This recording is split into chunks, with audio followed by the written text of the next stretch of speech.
Hola. Good afternoon. What's up, everybody? Welcome. Afternoon stream.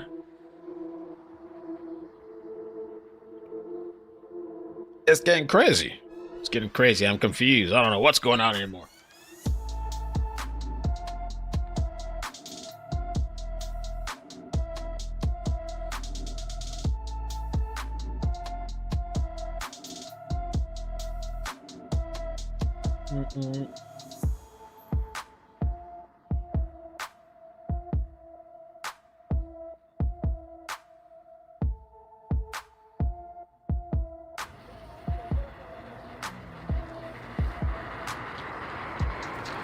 Okay. Let's talk about it. Are we live? Notifications went out.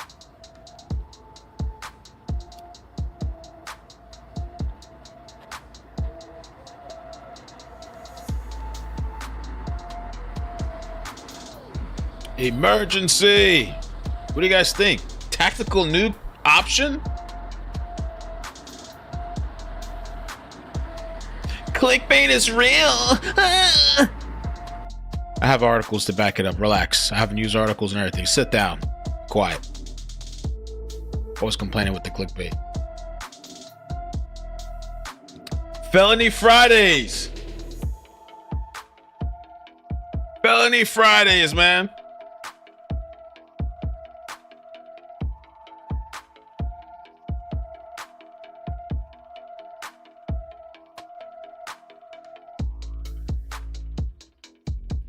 Well, first things first, there's going to be a No Kings Pro. They're saying allegedly, apparently, supposedly, good afternoon, everybody. Supposedly a No Kings 2.0 protest. Ooh. Are you guys ready for another one? Are you ready for another day? They're saying supposedly July 4th. I've seen this flyer going around. July 4th, independence without tyranny, freedom for all, justice for all, no kings. Who is invited? Everyone who believes in liberty. We're not backing down. For the rights of immigrants, workers, families, and everyday Americans, against corrupt leadership and against authoritarianism. Wow.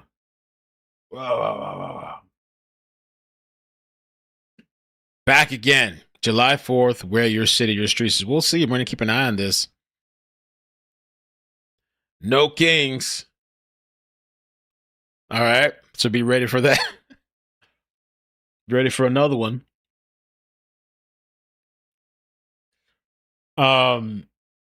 There's a huge divide. A huge divide on X right now with the right side, anti-war. There's these huge platforms kind of going against each other, arguing. They're people that were Trump supporters, but now they're against the decision about this whole Iran. That they don't want war, they don't want the bombing. And we saw it the other day. There was like a poll that surprisingly, I thought it was surprising.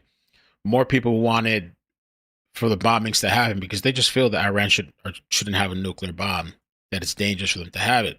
So the Hodge twins has taken the position, says there's a clear divide on X right now. Pro-war neocons, Fox News hosts like Hannity and Levin have Republicans like Graham and Cruz, etc. Anti-war conservatives, Alex Jones, Tucker Bannon, Posebic, bootlickers, Cat Turret and Loomer, Laura Loomer and Hodge twins and everybody else. They're all going to war on X. The other groups agree on almost everything except the bootlickers, scared to death of saying anything that might question Israel or Trump. And so one of the terms that they're calling some of these people, they're calling them panicans. But some people are like, well, we have the right to be upset. Even Candace Owens and Laura Loomer are going to war on X. Candace said Laura's strategy is to tell big lies about people who disagree with her to try to elicit a reaction. Tucker funded Qatar. Cassie DeSantis is faking cancer. Candace is covering for Islam being against new wars in the Middle East. It's getting tired, Laura.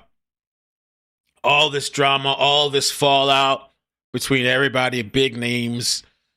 Laura was going ham yesterday.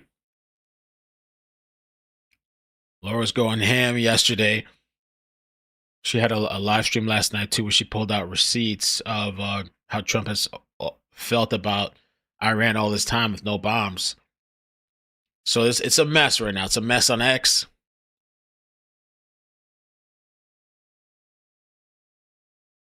We play this clip right here. And the people online, they're trying to pretend that we are the ones betraying Trump for holding him accountable to his promises that he made to us when we voted for him, when we encouraged other people to vote for him.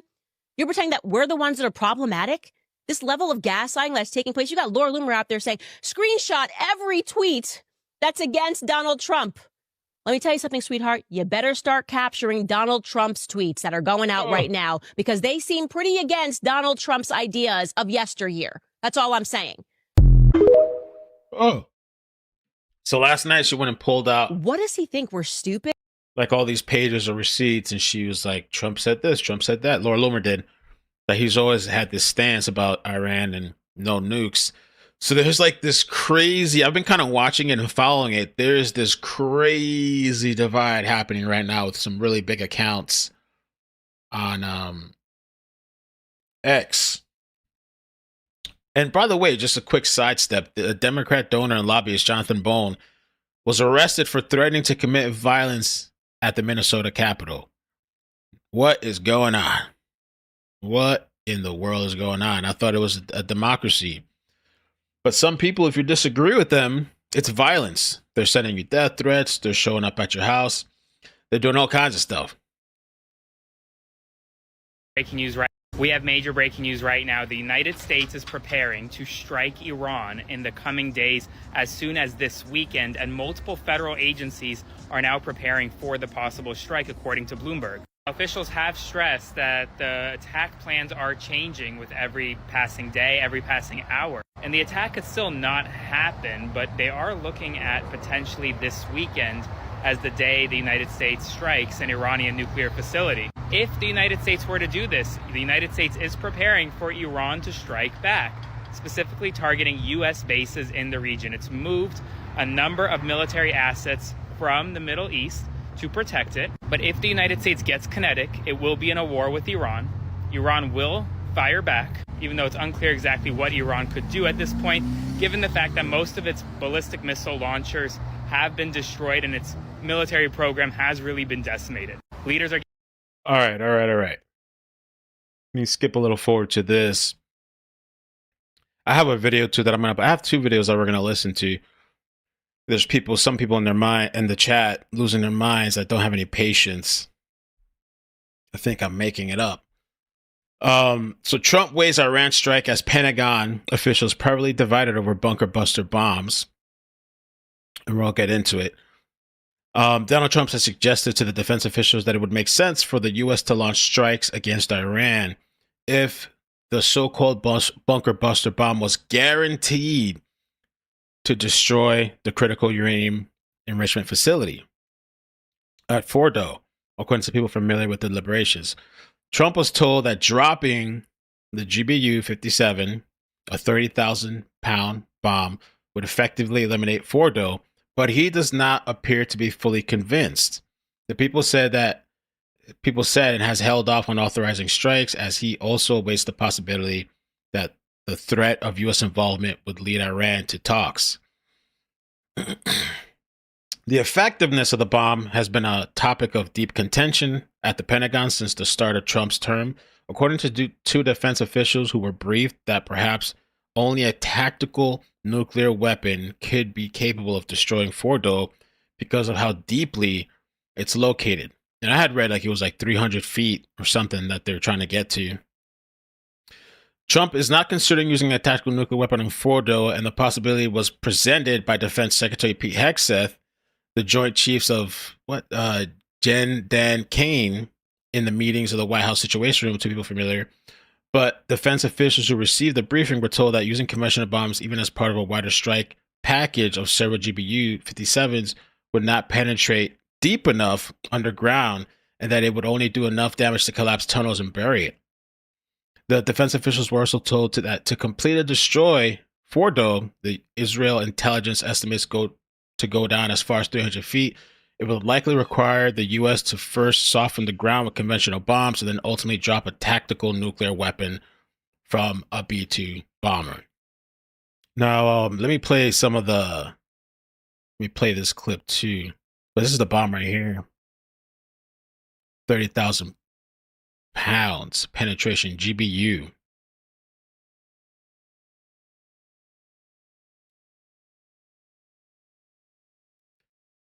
Now, this clip here? No, not that one. That's the other one. Check this one out. Making it very clear that if America has to get involved in Iran, it'll end on our terms. And it looks like he's preparing for any scenario. The E-4B Doomsday plane just made an unexpected flight to D.C.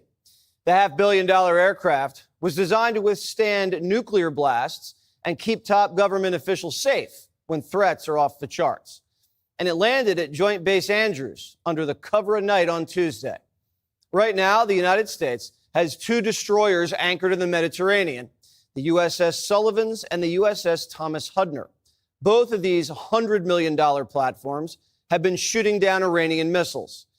To the south is a carrier strike group, the USS Carl Vinson in the Arabian Sea just off the coast of Iran, flanked by 4 warships providing security to U.S. bases in the region, and a super carrier, the USS Gerald Ford. It's on its way and should be on the scene soon. Dozens of F-16s have been repositioned from Italy to the Saudi Arabia base, and F-22s and F-35s are on their way. Ooh, now, if we're going to drop bunker busters on the Iranian nuke site, it'll be done by B-2 stealth bombers. These aren't officially in the region, but sources tell prime time. B-2 stealth bombers. Now, if we're going to drop bunker busters on the Iranian nuke site, it'll be done by B-2 stealth bombers. These aren't officially in the region, but sources tell primetime they've seen tactical movement in the last 24 hours. This is a major moment for Trump, and he's aware that his legacy is on the line. Quote, he is in his last term of his presidency. He may or may not see a window to do something that is something he's always believed is right and is important for the world and has the added benefit of being legacy building. And this is a window. It's never existed before. It will likely never exist again insofar as he can do anything about it. So while he has that window, he's going to take. So it's coming too, because he talks about the nuke. But for the people in the chat that were, that were wanting and complaining, it's all over. You can find it all over the internet. Fake news. It's not true. No. Clickbait. Clickbait. No. No, it's clickbait. Oh, you can. Oh no. Get out of here. I want to hear your shit. Take a shot, even if it is not something that everybody agrees with. Now, the president says he hasn't made up his mind, and he's keeping his options open, and we believe that. Iran. But do I think he'll use it? I'm hoping no. I mean, maybe we should do a poll in the chat. I'm hoping no. I hope that this doesn't lead to war. Because the thing is, too, like, he was, at some point, I thought he was saying that, like, they have 24 hours or 48 hours. I forgot what he said exactly. They have to do this soon. They have to do it now. They have to do whatever. And then, okay, now we're going to give it 2 weeks. Oh, yeah. The State Department. I have a live feed for that somewhere. We're going to watch it. Is it over here? Yeah, we're waiting on the State Department. Let me keep an eye on this. I don't know if they're going to, I think they might talk about the Iran stuff, so we'll stay tuned for that. Iran's foreign ministers flying to Switzerland for talks with the Europeans tomorrow. 47's offering them one last chance. Regarding the ongoing situation in Iran, I know there has been a lot of speculation amongst all of you in the media regarding the president's decision-making and whether or not the United States will be directly involved. In light of that news, I have a message directly from the president, and I quote, "Based on the fact that there's a substantial chance of negotiations that may or may not take place with Iran in the near future, I will make my decision whether or not to go within the next 2 weeks." This could be Trump giving the Ayatollah a final olive branch, or it could be a pump fake, and we could go in tomorrow. And 2 weeks from today is July 4th. Maybe Trump's planning for fireworks halfway around the world. We don't know. The CIA director told lawmakers Iran's locked and loaded and their nuke programs at the goal line. Quote, it's like saying a football team marched 99 yards down the field, got to the 1 yard line, and they don't have the intention to score. Now, the CIA told us things before the Iraq war that turned out not to be true. The difference is this time, the inspectors have seen the program. We've all seen the program, and the Israelis see everything. There's no question the Iran nuclear program is alive and active. The only question is how long it'll take them to nuke up when they get the go-ahead. Now, Iran If you guys could help me out with the like button too, I appreciate that. is the world's lead sponsor of terror. And with a nuclear weapon, it could hold the world hostage. Not to mention, they control the shipping lanes where a third of the world's oil goes through. If President Trump does decide to drop bunker busters on their nuke site, we're not going to sit back and let the Iranians retaliate. So there has to be a massive air campaign that goes along with this. We'd have to knock out Iran's ballistic missile stockpiles and any offensive capability. So we're not sitting ducks. There's probably a rich target list that Trump would have to approve. The Guardian reported Trump was getting cold feet, worried about the effectiveness of bunker busters and not willing to use tactical nukes. But the White House tells Fox that's not true. Everything's on the table. Everything's on the table. Even tactical nukes. The big question is if the United States does target Iran, what happens next? The White House isn't considering boots on the ground. Iran's 3 times the size of Texas and surrounded by mountains. Invading Iran by land? Almost impossible. And here's why. To the west, the Zagros Mountains, a rocky wall with narrow passes, easy to defend, hard to attack. To the north, the Elburz Mountains, rising like a shield beside the Caspian Sea. To the east, more rugged mountains near Afghanistan and Pakistan. Still no easy entry. And in the middle, 2 deadly deserts, Dashti Kavir and Dashti Lut. Scorching heat, salt flats, sand that swallows tanks, mountains, deserts, bottlenecks. Iran is a natural fortress, and that's why invading Iran by land is a military nightmare.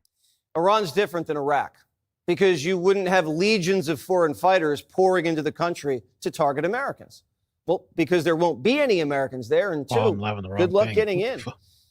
The war is escalating quickly. Last night, an Iranian missile struck an Israeli hospital. Israel's calling it a war crime, and its defense minister says the Ayatollah can no longer continue to exist. Israel just destroyed a nuclear reactor, which was producing plutonium. And no one's coming to the Ayatollah's side. Hezbollah hasn't fired a single missile since the start of the campaign. The Shiites haven't targeted American military bases in Iraq. And the Houthis in Yemen have been quiet. The Ayatollah's all alone, hiding in a bunker. His nuclear scientists and generals all assassinated. He's 86 years old. He's ruled Iran with an iron fist for over 3 decades. The man's a proud, stubborn, religious revolutionary. Something tells me he's going to go down fighting. Now, if the United States neutralizes his nukes and his missiles, is he still able to wield power? The Iranian economy is a disaster. He can't protect his people. He's mistreated them for years. So the streets will start to teeter. It's possible he hangs on, but a coup is likely. Or does Trump greenlight Israel to take him out? If the Ayatollah stays in command, he will retaliate, and Israel will kill him. Activate sleeper cells. Israel's going to kill him. Damn. Now, we don't know that, but Ayatollah. we have to use a light. The supreme leader, Ayatollah. By the way, we're waiting for the State Department. I have it up on the screen. Once they come on, I will see here. We got it on the screen. Oh, that's not. Ignore that. We're waiting for the State Department. They're supposed to be doing a briefing. I don't know what's going to be about. It says State Department briefing after President Trump gives 2 weeks deadline for Iran decision. But some people, some of the experts believe that something's going down this weekend. Let me play another clip in the background while we wait for the State Department. The State Department to come on.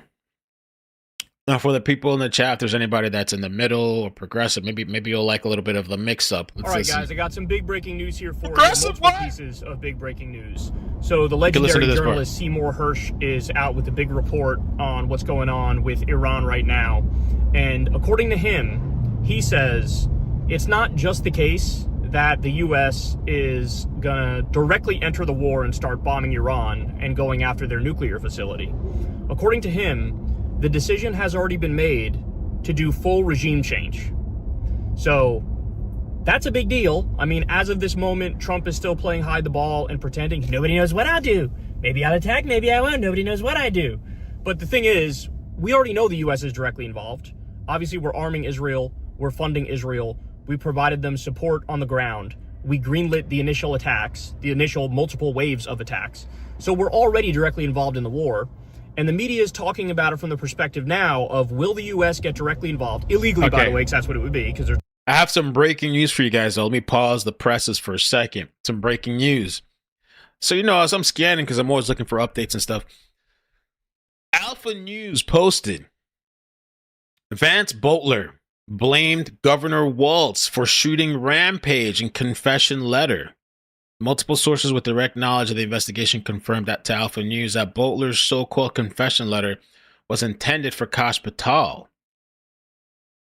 So he blamed Governor Walz for his rampage. Why not go after Walz, though? That's weird, but yeah. Okay, let's continue. There's no approval from Congress. Will the U.S. get directly involved and bomb their main nuclear facility, which I believe is called Fordow? And what Seymour Hersh is saying is, not only have they already decided we're definitely doing that, they're also going to go after the supreme leader, but then they're also going to go after as many other military and political officials as they can, and even go as far as to go after, like, the police stations in Tehran and things of that nature. So a total onslaught has already been greenlit. And he reports that the reason that they're waiting is because Trump wants to do it during the weekend so that the impact on the markets is not as bad when Monday rolls around. So if he were to launch the, in his mind, hey, if I launch the attack during the week, the market is going to absolutely plummet, and we want to avoid that. So let's wait till the weekend and I'll pretend like I don't even know if I'm attacking yet. So that's a huge deal, huge report. And this guy has a track record of being... So a lot of people are speculating, like I said, that something's going to happen this weekend. What the hell's wrong with this? We have major breaking news right now. The United States is preparing to strike Iran in the coming days as soon as this weekend, and multiple federal agencies are now preparing for the possible strike, according to Bloomberg. Officials have stressed that the attack plans are changing with every passing day, every passing hour. And the attack could still not happen, but they are looking... I mean, he's saying yes and no. He's saying in that, this TikTok guy that, they say is very credible. There's a lot of big viewership. An attack is coming in the coming days or next week. Or it also could not happen. It could happen, it could not happen. Breaking. It's like nobody really knows. And that's probably the intention. That's probably, I don't know, the art of the deal. I think Trump is putting pressure and saying all these things to maybe get these people into a deal. But I had saw something else too, that the supreme leader, these people losing their minds over no king, the term king that they made up. Imagine Trump was called the supreme leader. Their heads would explode. But they're saying, do I have it here somewhere? The supreme leader, I had it somewhere, said that there is no deal if there's not a ceasefire. Like, he wants them to stop attacking, then they'll come to the table and talk. I saw another person saying too that if they somehow work out a deal, that Israel's probably not going to be happy, because Israel just wants them gone, or their nuclear facilities gone. Right on a lot of stuff, so that's super important. But there's don't actually be panicking. A bigger and scarier report. They're saying there's a lot of turncoats in the MAGA movement. Turncoats. That's why Laura Lubin was saying take pictures and screenshots. I don't think questioning or having criticism is necessarily turncoat, but some people have jumped off the ship already. They've jumped off and they said they're done with Trump or whatever, but we don't know what's going to happen yet. And this could all be part of the deal. So there's some big profiles. There's this whole war in X. And they're saying, remember the day that all these people turned, because they're going to come back after, probably. Out there. So this is from The Guardian. And The Guardian says, all the talk right now is about when the U.S. goes after Iran's main nuclear facility, that they're going to be using these 5,000-pound bunker buster bombs. And I've seen that pretty much taken at face value, where like every media outlet is talking about it from that perspective. But according to the report from The Guardian, it is literally actually on the table to use a tactical nuclear weapon against this Iranian facility. Now, I know just hearing that, you're like, holy moly. What? What are we live in a fucking nightmare? Well, the answer is yes, we live in a nightmare. So this is actually on the table. Now, the White House, in an attempt to sort of downplay this report, they come out and say, no, we're not really considering that. But then the last thing they say is, but all options are on the table. Everything's on the table. So then the Guardian reporter fired back and said, after my report that they're considering using a tactical nuke, they are validating that they are considering using a tactical nuke. If all options are on the table, that means the tactical nuclear option is on the table.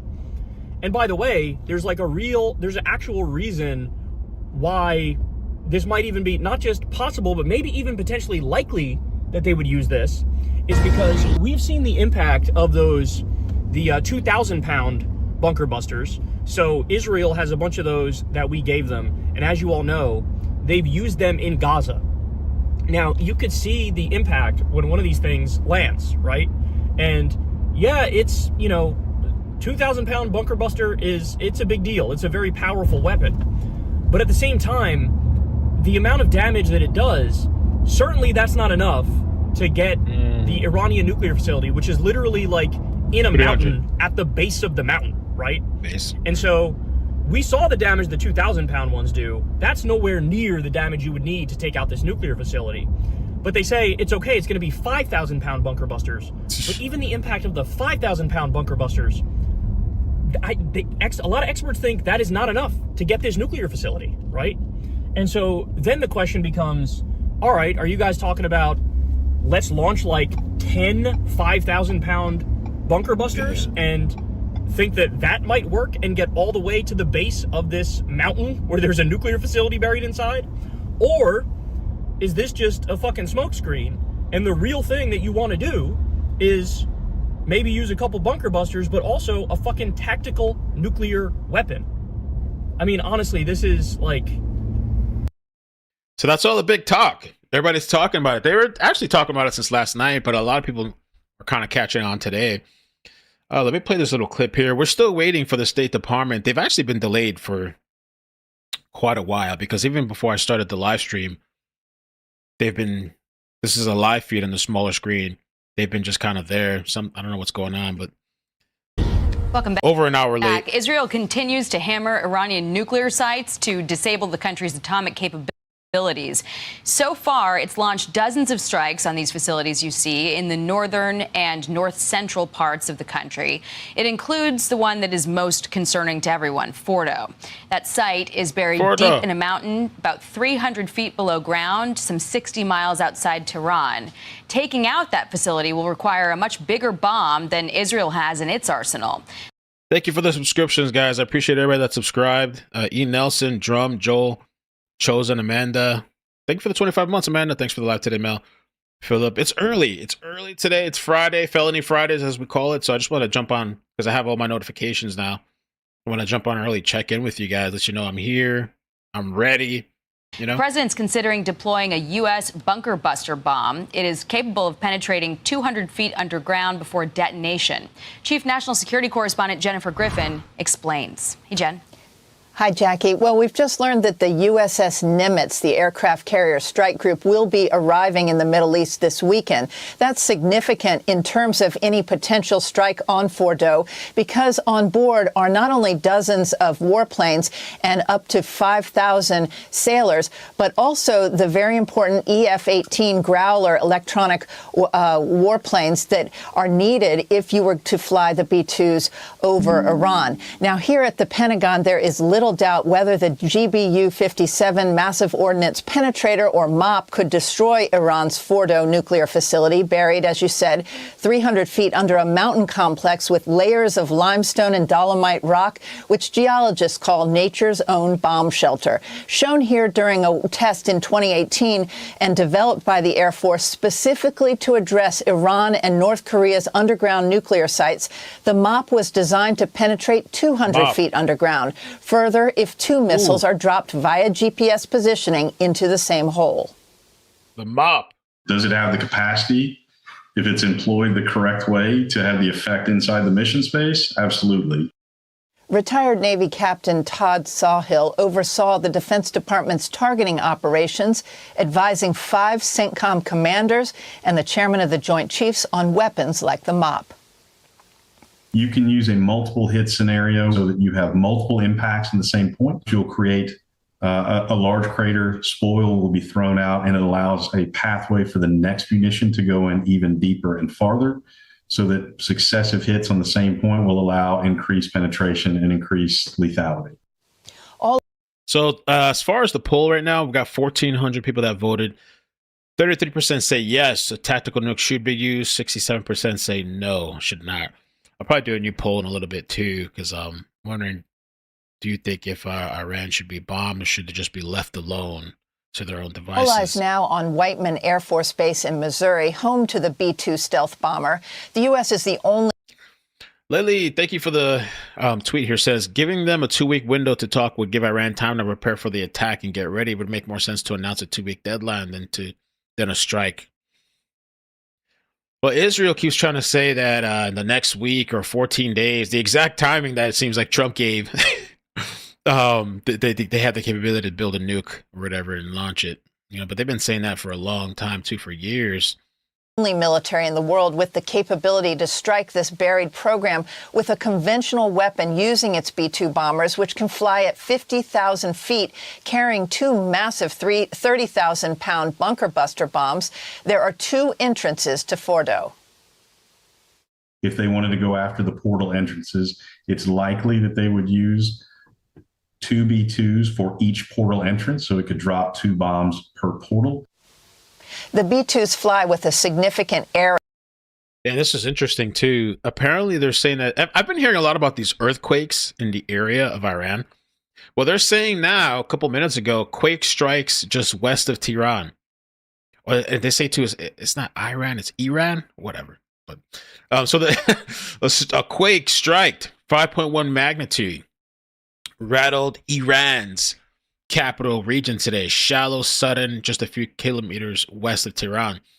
No casualties reported, but the timing has eyebrows up. War footing underground facilities nearby and a city already on the edge. Nature? Maybe. The epicenter isn't far from QOM, where Iran's Fordow nuclear facility is located.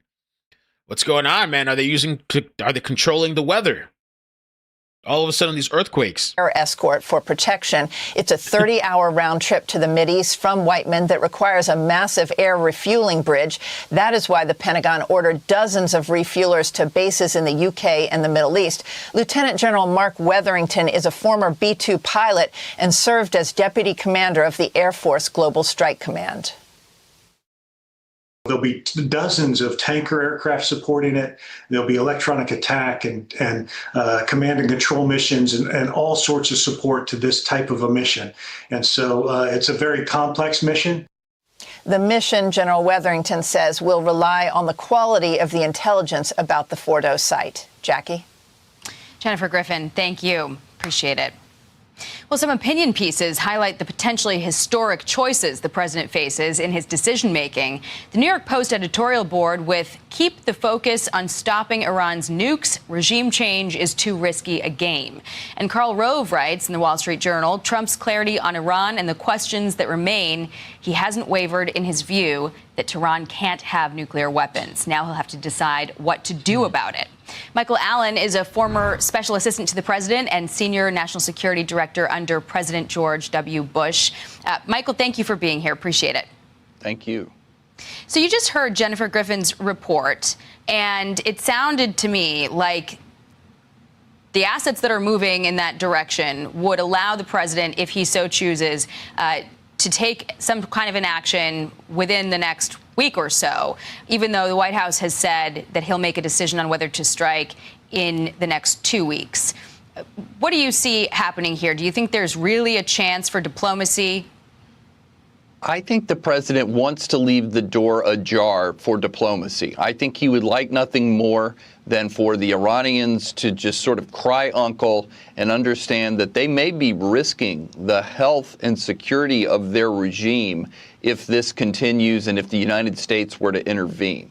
However, in the end, I think Donald Trump will be worried about some sort of onerous verification process that may result if there is a diplomatic deal, because the Iranians have such a history of obscuring what they're up to, diverting nuclear material. Don't forget, Fordow and the Natanz in the past were secret facilities that they did not declare.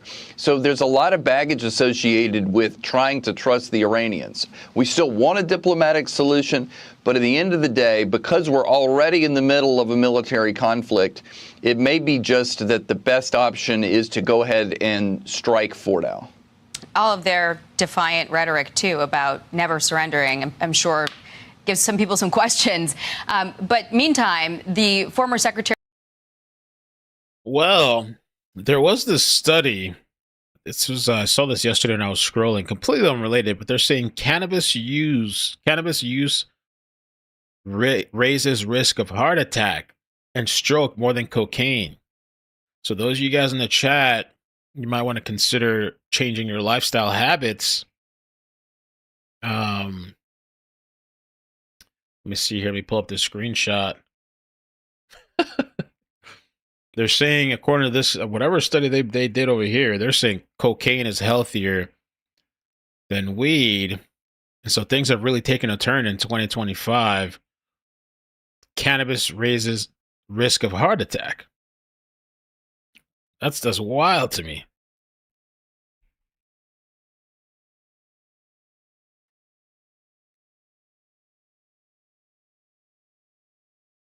What the?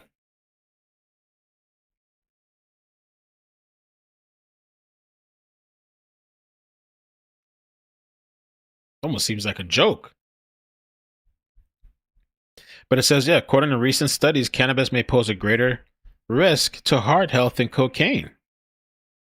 So you guys might want to consider a healthier choice. I'm serious. That's what they're saying. Do both. Oh my gosh. Secretary of State for the president in his first term, Mike Pompeo, titled his new op-ed, "Israel is doing the world a favor. Now the U.S. must give any help necessary to end Iran's nuclear threat." And this morning, he added this. It is time to put this to rest, to get all of the enrichment out of Iran, to finally put Israel in a place where it can be secure, and most importantly for the American people, to make sure that we are safe and we don't have to live under the threat of a nuclear-armed Iranian regime that has for years talked about death to our nation and done everything it can to facilitate that. So let's say he does choose to strike Fordow. What happens next? What else does the U.S. have to be ready to support? So I think that the Iranians will definitely strike us back. They will attempt to hit our bases in the region with short-range ballistic missiles.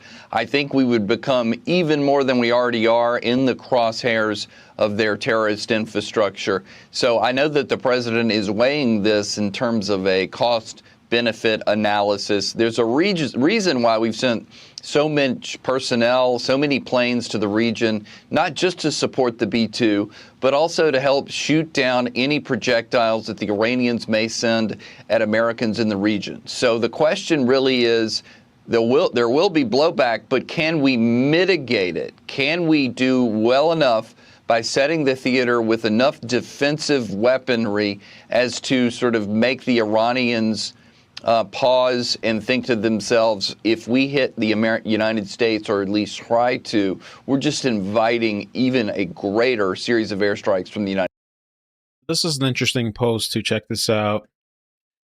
And the State Department has not started yet. It's been like 2 hours now. We're waiting on these people. But the U.S. Navy now has 5 guided missile destroyers in the Eastern Mediterranean, according to U.S. defense officials. This is a significant increase. Earlier this week, the U.S. had just 1 in the Eastern Mediterranean.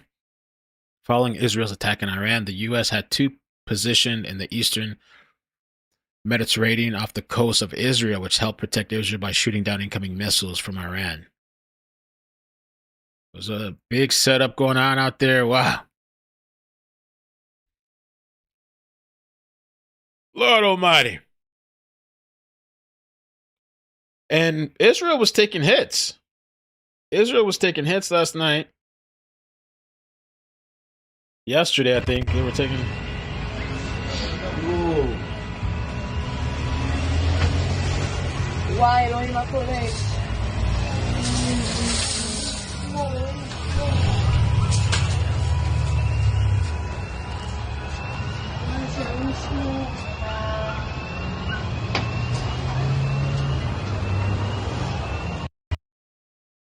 They were bombed. This was another video.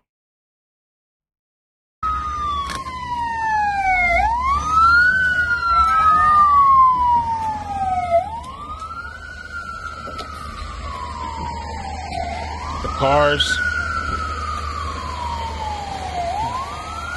דודי, מה, יומיים ברצף?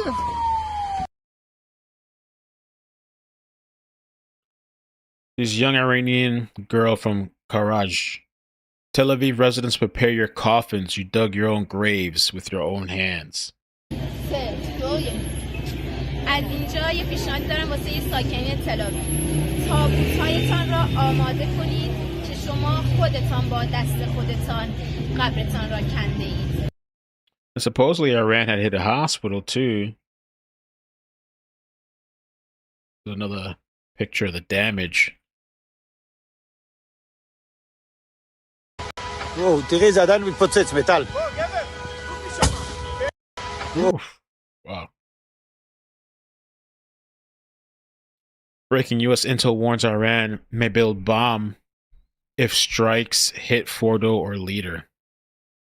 Senior U.S. intelligence officials say Iranian leaders are likely to move toward building a nuclear bomb if the U.S. attacks Fordow enrichment site or if Israel assassinates Iran's supreme leader.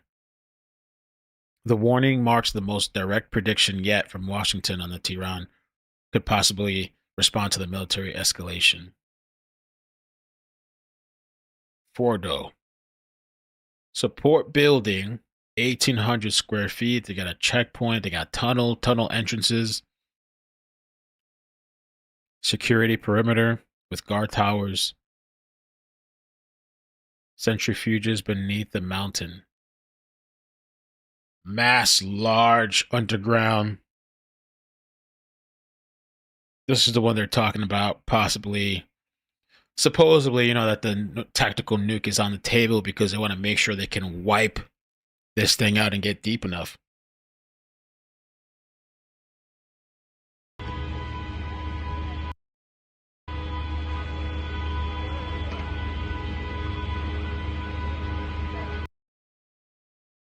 So Israel's taking some hits. Not as much as Iran, of course, but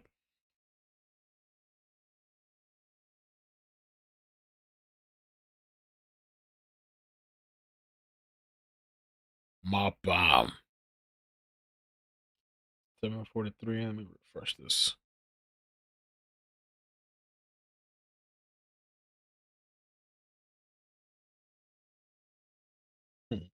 if anything could happen here in the homeland. We had this comment from a former White House chief information officer and current CEO of a cybersecurity firm. Listen here. If they are running out of weaponry and missiles, they could resort to cyber incidents and cyber attacks. Everything from everyday citizens to U.S. elected officials, media outlets, as well as critical infrastructure. They're going to look for something that might be high impact. Look at the control systems for energy, utilities, water, cyber vandalism, distributed denial of service attacks, sending tons and tons of internet traffic to websites, whether it's government agencies, media, or critical infrastructure such as financial services. Should the federal government be doing anything right now to maybe guard against that, communicate that risk to public or private entities? Definitely. And the National Security Agency, not just the electronic eavesdroppers for the country, but the ones that run Cyber Command, also have a mission to defend forward. They're allowed to get on foreign intelligence networks, be it telephonic or the like, and try and ensure that there are no attacks that head our way and or land here in the United States. The Iranians may be able to get through, so we do need to be vigilant in terms of our cyber defenses, but we're not powerless when it comes to trying to neuter these attacks before or at least during the Iranian attempt to hit us. All right. But yeah, they're saying that supposedly, I think they took out the internet out there in Iran. Like, they turned it off themselves. Some people said censorship, but others have said that this was, where was it? Was to stop their intelligence. It says breaking Iran's internet closure has reportedly completely disabled Iran's drone network. So they're saying supposedly they did it to thwart their intelligence, the Mossad.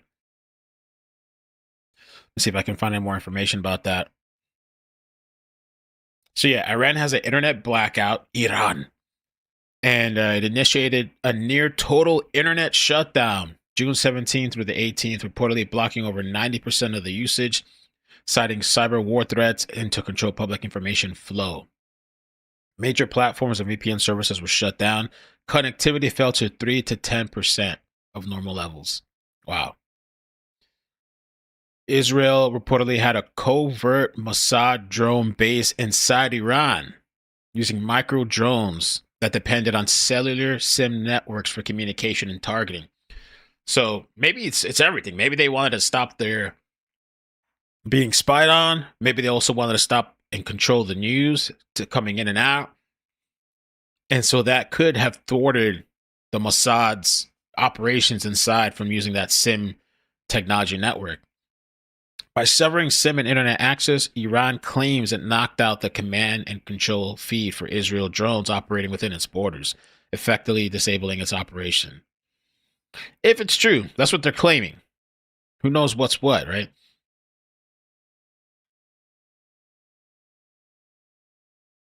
What did I want to show?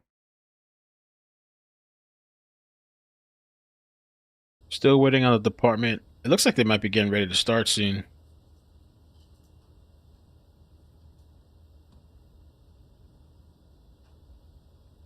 Mop bomb. So they're thinking the mop bomb might not even be effective enough.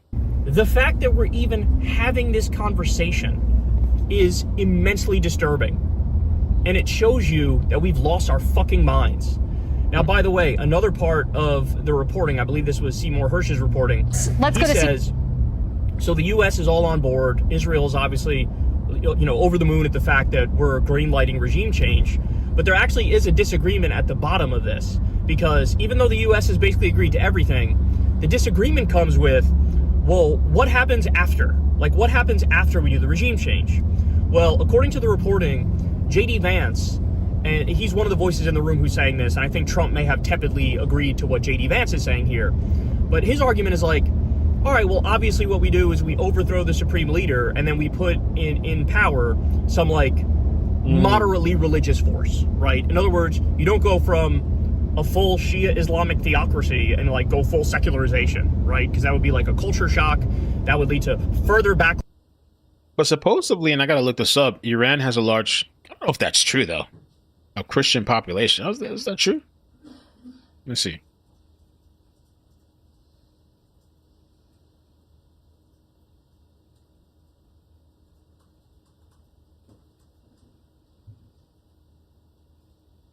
Government statistics, well, not really. From 2016 report about 117,000 Christians, primarily Armenians. The estimates range widely from 250,000 to 370. Now, it's a pretty small, but they're saying that evangelical Christianity is said to be the fastest growing religion in Iran, cite up to 20% annual growth. Senior correspondent Mike Tobin on the ground in Tel Aviv with the very latest. Mike. And Kaylee, as the direct combat between Israel and Iran now enters its second week, Iran continues to lob missiles at Israel. Earlier today, the sirens were sounding here from the north to the south of the country. We were able to watch the missile interceptions overhead here in Tel Aviv. One missile did get through. Laura Loomer said, because everybody's talking right now currently about this earthquake that we just mentioned that's happening in Iran. Laura Loomer said, are they underground testing their nuclear weapons? Imagine, I don't know. What's going on? What are they up to? In the Tel Aviv area, striking down, causing no injuries. Another missile landed to the south, the town of Beersheba, that's been under fire lately, also resulting in no injuries. A different story in the northern port city of Haifa, where a missile came down. More than 20 people were injured. 3 of those injuries said to be serious, including a 16-year-old who took shrapnel to the chest. One woman did die, but she died of a heart attack running to the bomb shelters. The Director General of the International Atomic Energy Agency. Heart attack running to the bomb shelters. Agency says Iran was not taking the final steps toward making a bomb. And despite the recent warfare, diplomacy, he says, could still prevent Iran from getting that bomb. We have confirmed that Iran does have, even now, enough material for several warheads. But this should not be equated with a nuclear weapon. We do not have, at this point, if you ask me, at this point, any tangible proof that there is a program or a plan to fabricate, to manufacture a nuclear weapon. Now, in response to the missile strikes, Israel's defense minister promised increased activity of the air campaign in Iran. Last night and today, Israeli fighter jets were active both above central and western Iran. The IDF says the targets were missiles and military infrastructure. Kaylee, back to you. Thank you, Mike. Keep us updated. Well, General Jack Keane, here's where I want to start. It's very... All right, let me interject a couple of things in between this. So, the U.S. to UN. Iran chose this conflict. U.S. Ambassador to the UN, Dorothy Shia. They had this thing earlier today. I had thought about streaming it, but I don't think that many people were interested in it. But here's a clip from earlier. Iran's the United Nations had a meeting earlier today talking about the conflict. leaders could have avoided this conflict had they agreed to a deal that would have prevented them from ever obtaining a nuclear weapon. But they refused to do so, choosing instead to delay and deny. We can no longer ignore that Iran has all that it needs to achieve a nuclear weapon. All it needs is a decision from their supreme leader. That is unacceptable, and this council must urge them to change course. Supreme leader. I have a barrage of clips to go through. I think let's go through it now while we're waiting, because we're kind of stuck waiting for this press, just the Department of State Department. So let's just kind of go through these clips I wanted to show you guys while we wait. Taco trucks. People in LA are complaining that federal officers are removing taco trucks. Oh, not the taco trucks. If you guys remember the nights of the protests and some of the riots, one of the supposed taco trucks was raided. It was just left empty. Oh, we might have seen this already. We saw this clip already. You are in my space. Hey. I'm in your space. Get back. No. Bullshit. Where do you live? Get back. Don't push me. There you go, fucking river. There you go. Come on. Go back to fucking. Get back on the sidewalk. You guys have no right. Where the fuck am I supposed to go? Yeah, fuck you. Bounty hunters only, not real ICE agents. You guys have to identify yourself. Who you are? You're coming to us, so we're over here. I don't want you breathing on this earth. You're coming to us. You're coming to us. Yeah, I know, but we're coming. We are recording. We're right here. We're recording. I'm cool with that. Just let them work. You are not. No, we are. I want them to work. We're yelling. Fucking die. We want you all to fucking die. Most of you, you're not a real. No, you do too. and you're not going to get Jesus. This is humanity. Treating humans like this. I won't think about that. Treating humans like this. That's Jesus. You're fucking right. Don't push me. Don't push me. All of you guys. Don't push me. You are in my space. Now I'm in your space. Get back. No. Bullshit. Where do you live? Get back. Don't push me. There you go, fucking river. There you go. Come on. Go back to fucking. Don't push me. Oh, this was in Portland, June 18th. This was a couple days ago. Some guy reportedly rams his car into a group of protesters. You have a kid in the car. Oh, shit. With a kid in the car.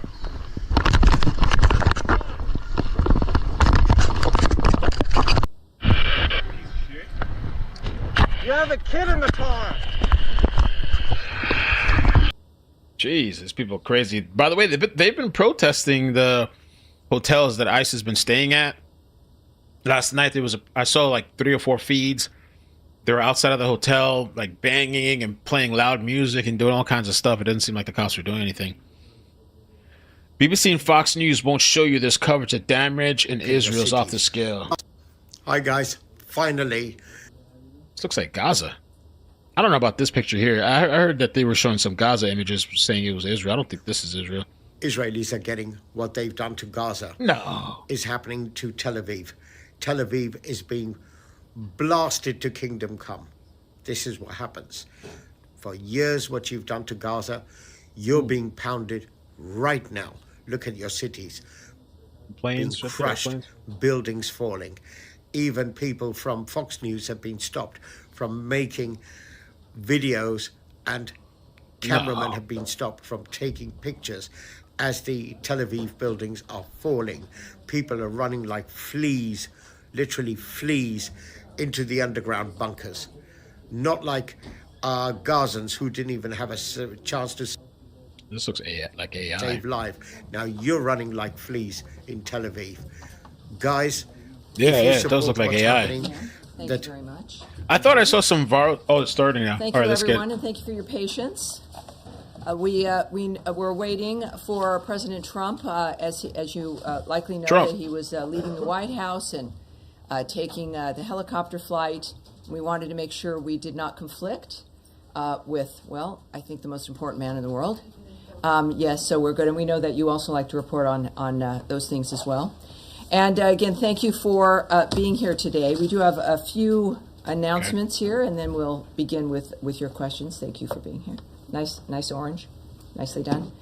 All right. The U.S. Department of State has no higher priority than the safety and security of Americans.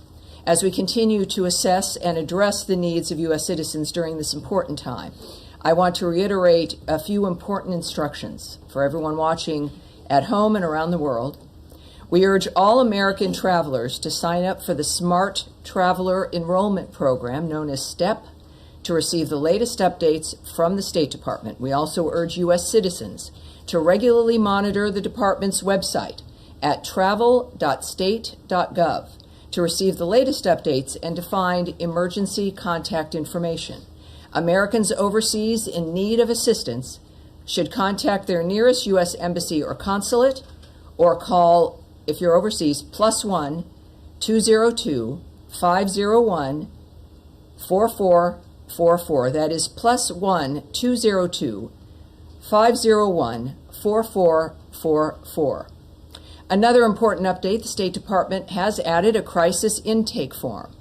which can be found by clicking the banner on the top of travel.state.gov, which, once again, the magic of technology, there it is. The new aspect is that red banner at the top. Click on Israel and Iran departure info for U.S. citizens and follow the instructions for more information. U.S. citizens in Israel and the West Bank who would like to receive information on departure assistance should fill out the form that this website will take you to. This crisis intake form will also allow U.S. citizens in Iran to register their information. We do not anticipate offering direct U.S. government-assisted departure from Iran.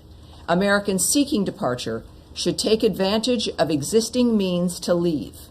The Department of State has provided information and support to over 25,000 people seeking guidance regarding the situation in Israel, the West Bank, and Iran.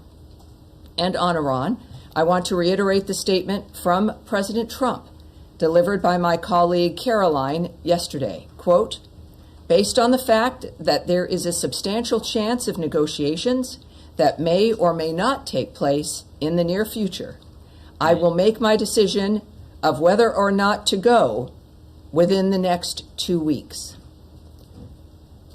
And now, with so much happening, there has been some news this week you may not have seen. After 3 days of talks, technical teams from the Democratic Republic of the Congo and the Republic of Rwanda initialed the text of a peace agreement on Wednesday. Next Friday, June 27th, Secretary of State Marco Rubio will witness the ministerial signing of that peace agreement right here at the Department of State, led by the foreign ministers of Rwanda and the Democratic Republic of the Congo.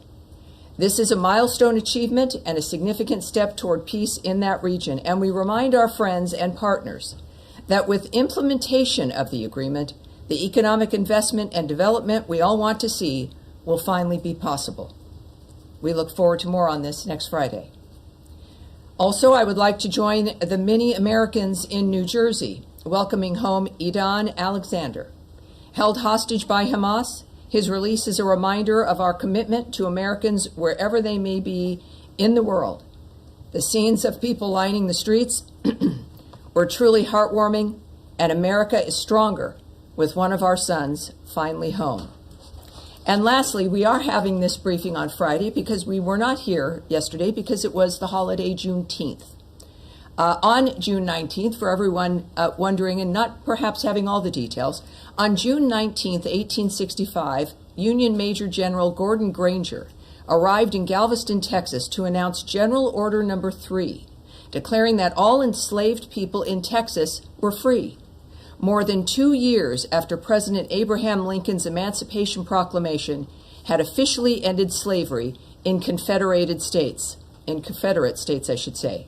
This day, now known as Juneteenth, has become a profound commemoration of freedom and resilience.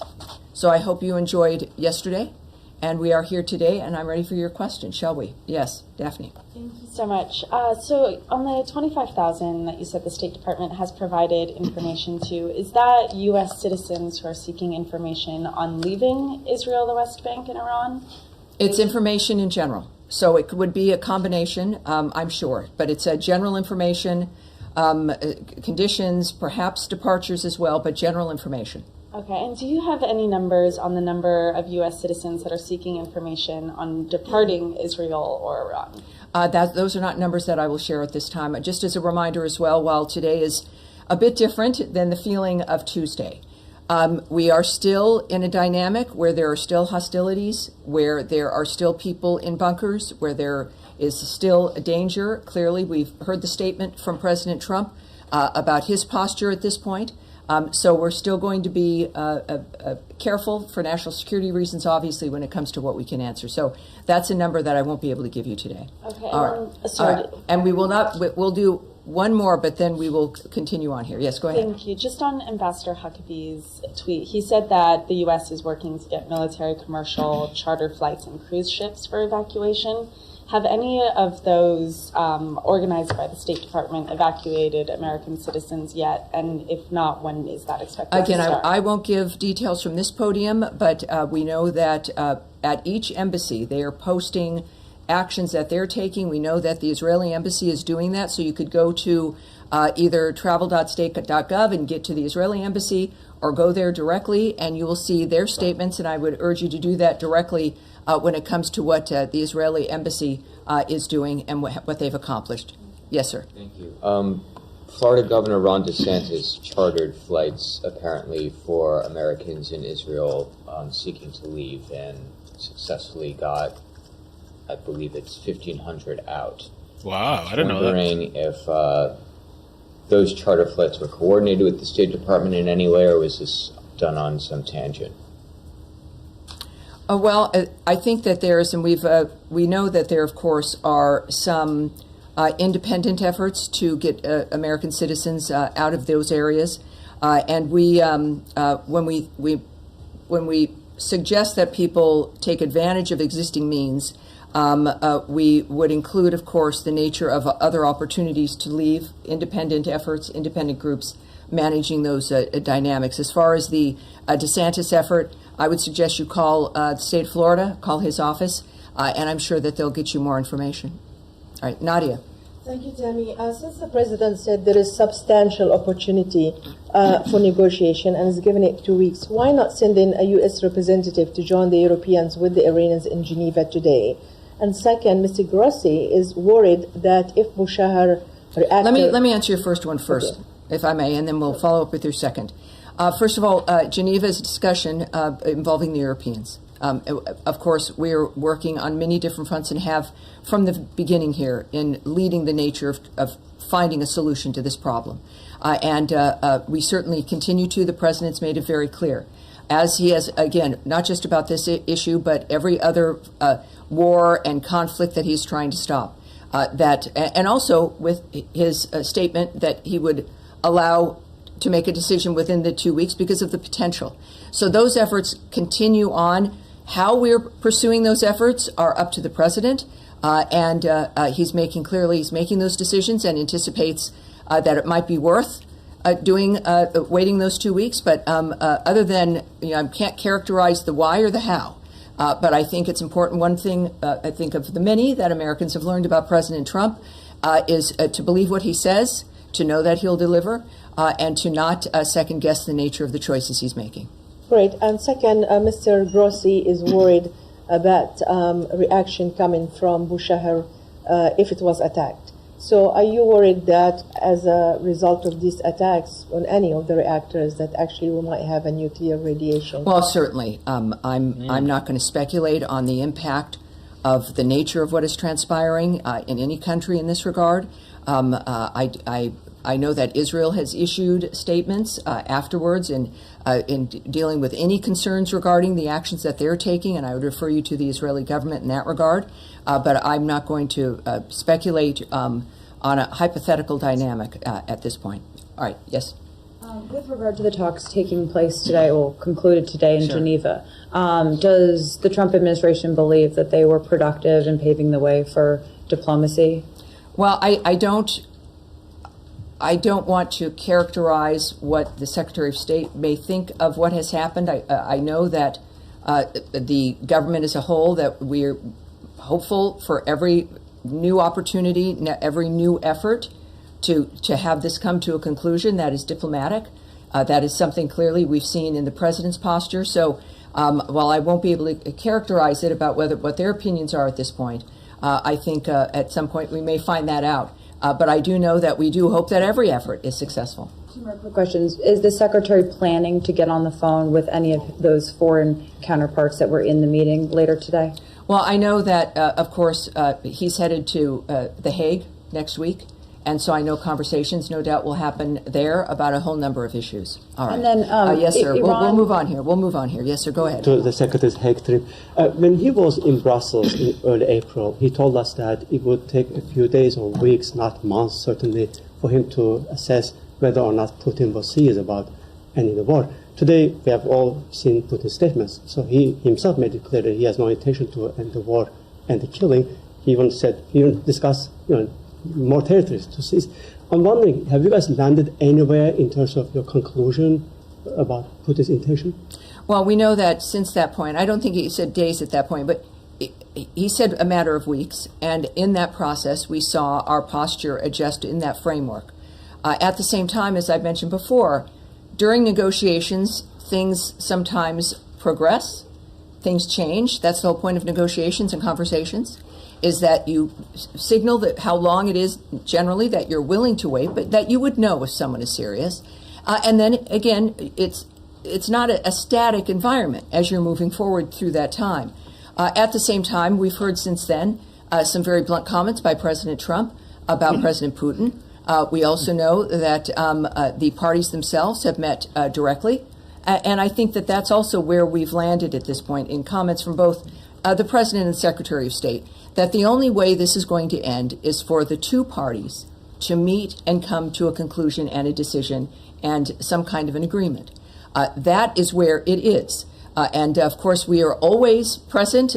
We remain concerned and issued comments a couple of days ago about the nature of what's happening in Ukraine and the death of an American. So we are there. We have been, of course, Ukraine's biggest supporter, and we continue to hope for and work with and observe the nature of how the conversations are going at this point between the two parties.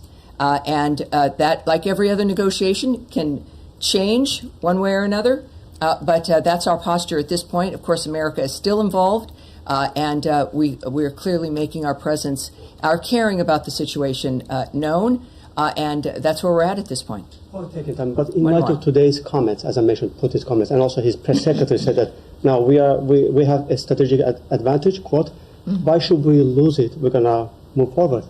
So in light of those comments, why not calling them out for not being serious about the peace process? Well, again, we're not in just a world where when we see something online that we are going to choose how we're going to respond as an individual. There are many different fronts always in every situation that we remain involved in. So it's not as simple as a single response to a single quote that came from a statement or something online. This is about dealing with certain situations in a complex manner. Only the president can make the decision about how to proceed. Only he knows all the elements about what's important and how we're going to make a difference. And that's where we have it. It's, as I term it, as I did a couple days ago, there is one guiding hand to the choices that we make, and that would include with Russia, Ukraine, and every conflict he's trying to stop. May I ask one we are going to move on here. Thank you, sir. Yeah, move on. Ask some real questions. Of course. One, just for clarification, have any Americans been killed or injured in Iranian strikes so far? You know, I don't think so. Is that? Do we have numbers, or is that something that we've been able to? Let's take that back and see where things stand at this point. I do know that the reports that I've seen are that there have been no American injuries or injuries of staff at embassies and consulates. But let's take that back. And again, I would caution, obviously, this is a shocking continuation of a war that affects many countries, and we'll get back to you with with the latest that we have. I suppose the flip side, thank you, we would appreciate an update. The flip side would be if and again, just a reminder for people watching, when we say we're going to take it back, it means we get the answer and get it directly to the reporter and then have it, and obviously in this case, as a fluid situation, we'll continue to watch it. Thank you. And insofar as you're looking into it, if there are American citizens in Iran, which we haven't gotten an estimate of how many Americans might be in Iran, sure. If there are injuries or deaths there, we would also be interested. Well, yes, you know, again, the messaging is for also Americans who are in Iran, and again, urging them to go to travel.state.gov, and we're certainly aware of them. Our task force is working on all of this for every American who is in that region, which provides a different dynamic for some, whether it is, of course, Israel, Iraq or Iran, et cetera. Wherever they may be in the Middle East, we're there for them. Thank you. The other question is on diplomacy. So we understand the Special Envoy, Steve Witkoff, is in some sort of contact with the Iranians.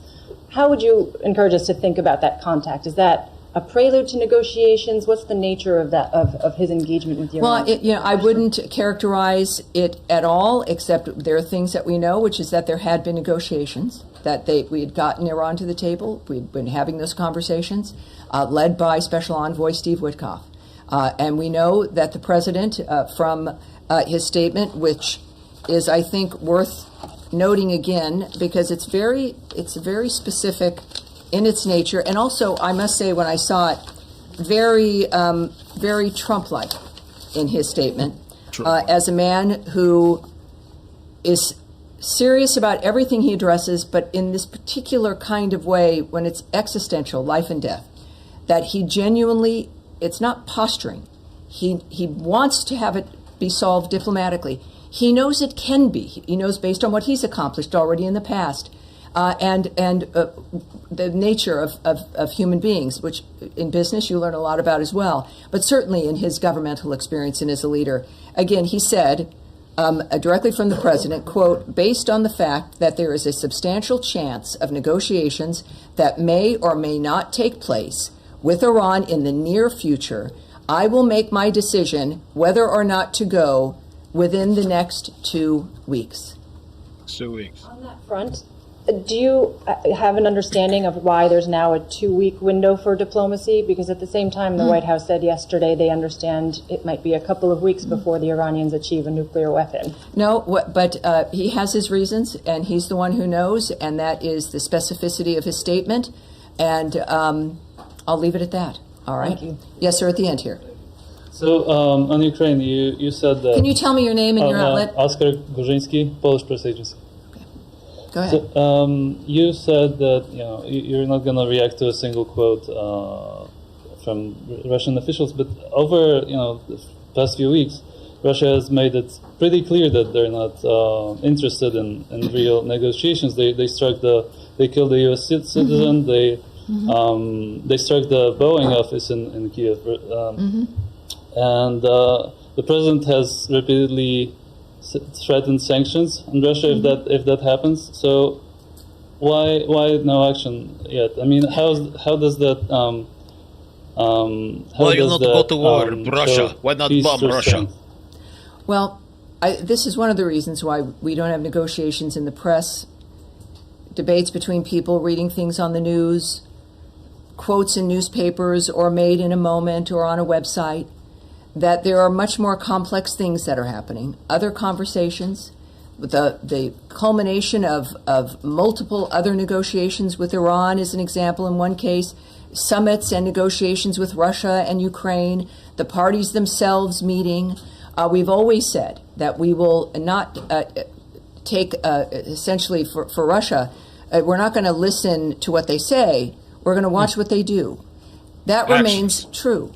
But what you would do in this moment is not at issue. What matters are the people who've been involved for months now, dealing with the parties directly, the leaders of countries in the world, but the most powerful leader in the world right now, Donald Trump, who would likely know a little bit more about the nature of the situation than you or I. And I think you might have to agree that he may know more. So I think it's important to not second guess the president, and to not speculate, and to not presume that what he's doing is not in the.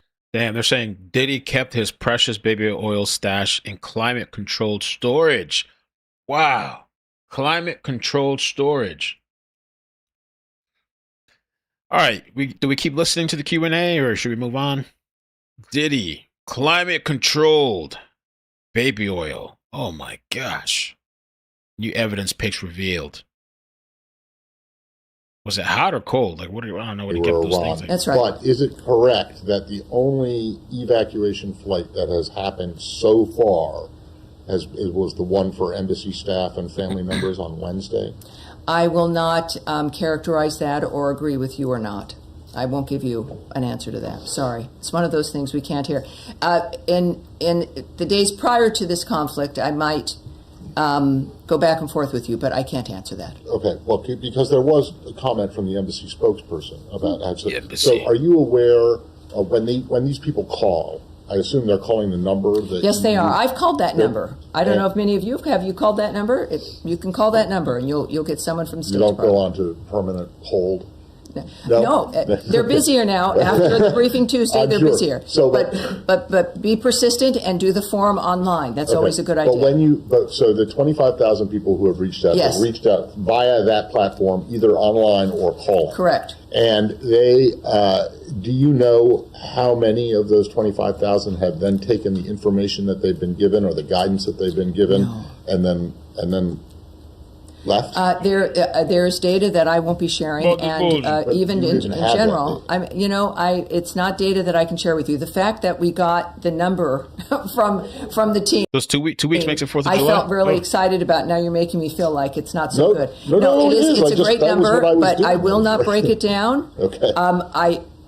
I will not go into descriptions that highlight a situation or an environment within this region of conflict. I don't think it's wise. All right, thank you. Thank you, sir.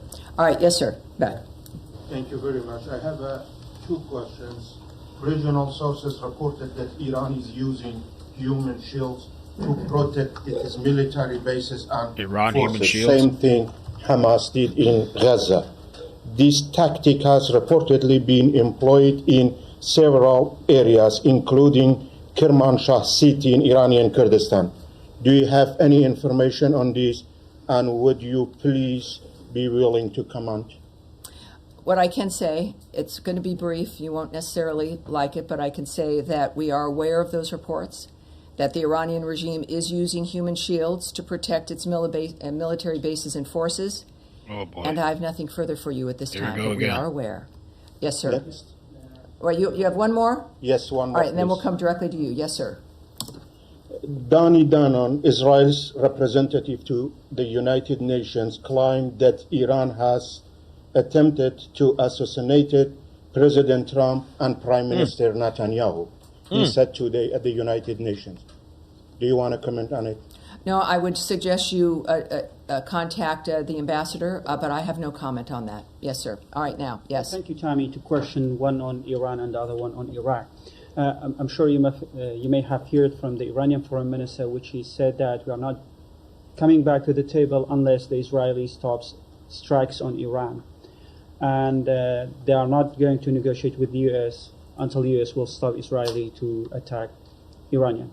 Are you willing to broker a ceasefire if that helps you to make a deal with Iranian?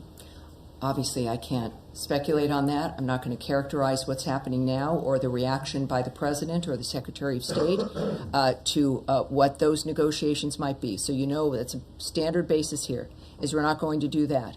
But as you do know, of course, from the President's remarks, is that he still holds out the hope for negotiations. And there's also been a reinforcement that Iran and its proxy should not target U.S. interests or personnel, and if they do, the consequences will be dire. So we can reinforce that.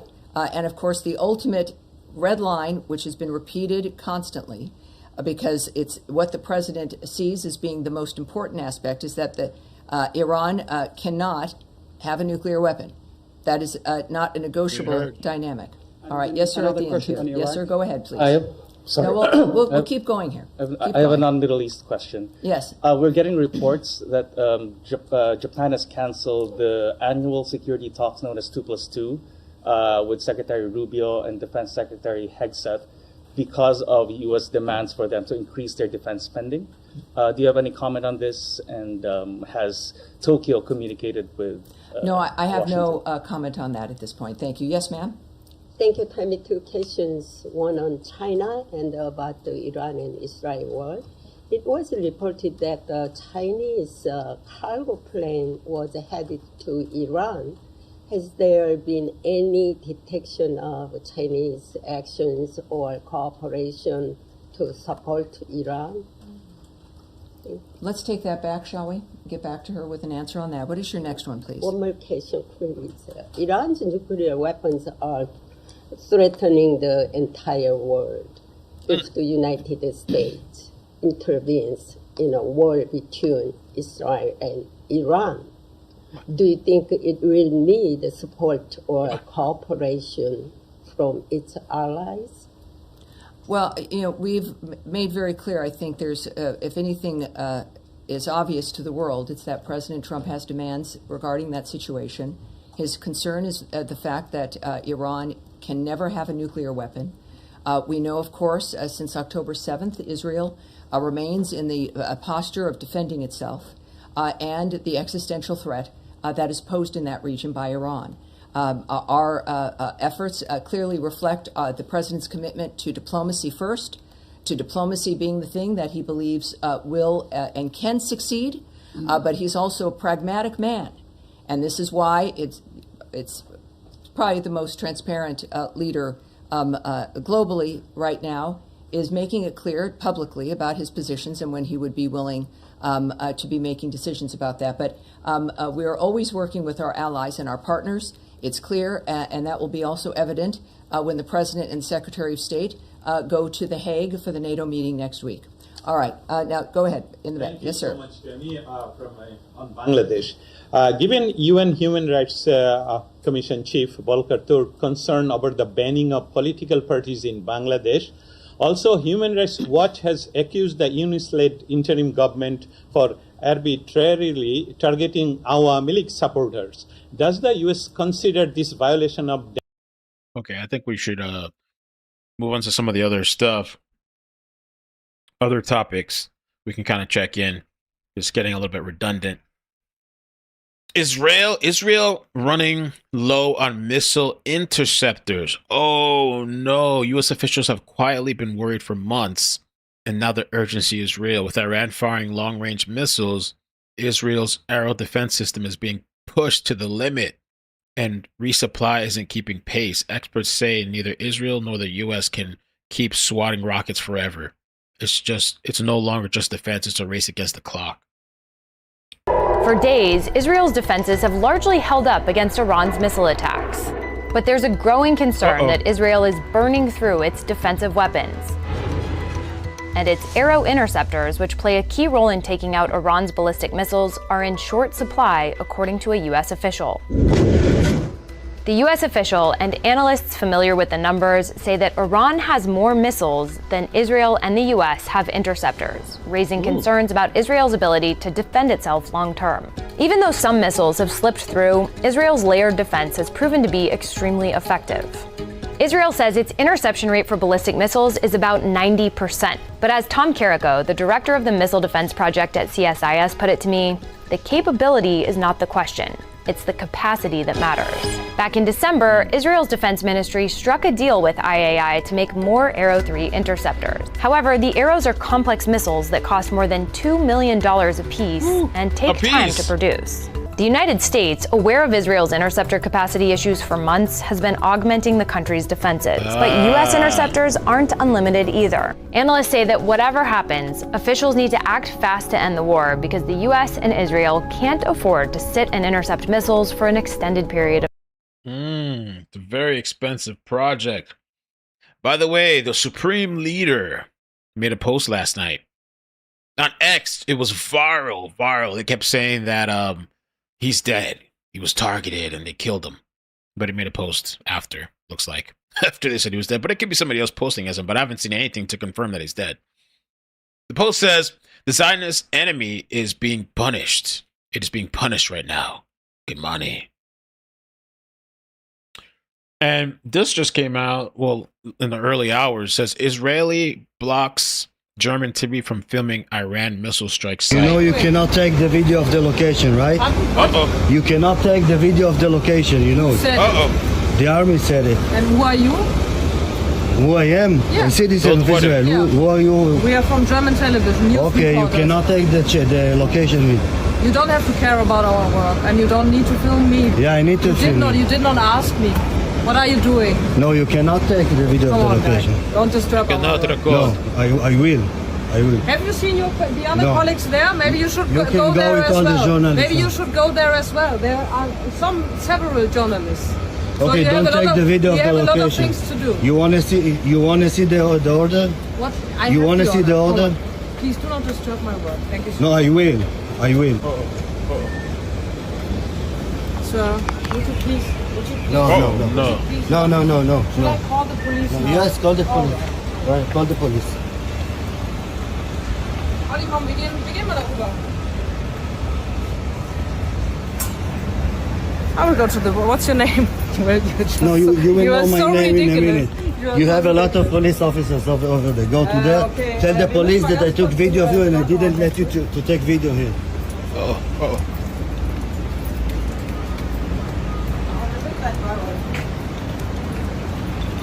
You cannot record.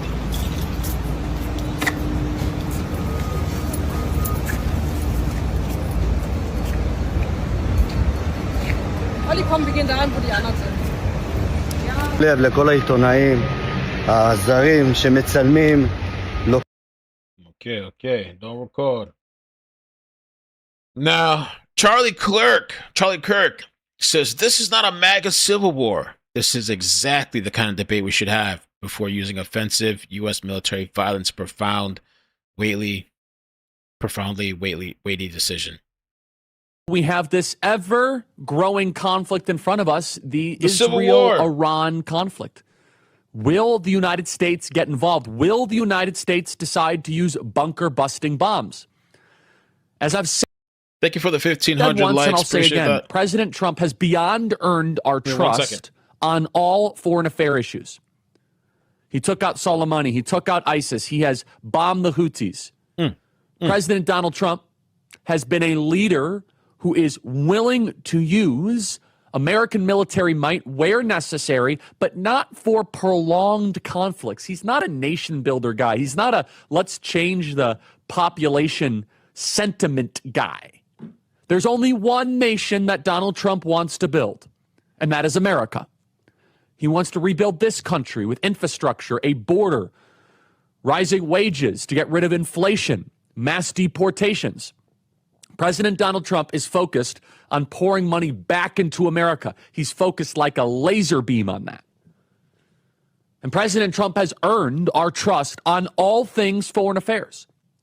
So right now you have Lindsey Graham, you have James Lankford, you have Tom Tillis. They're calling for regime change. But a step before that, almost the entire industrial media class right now is calling for a bombing of Fordow.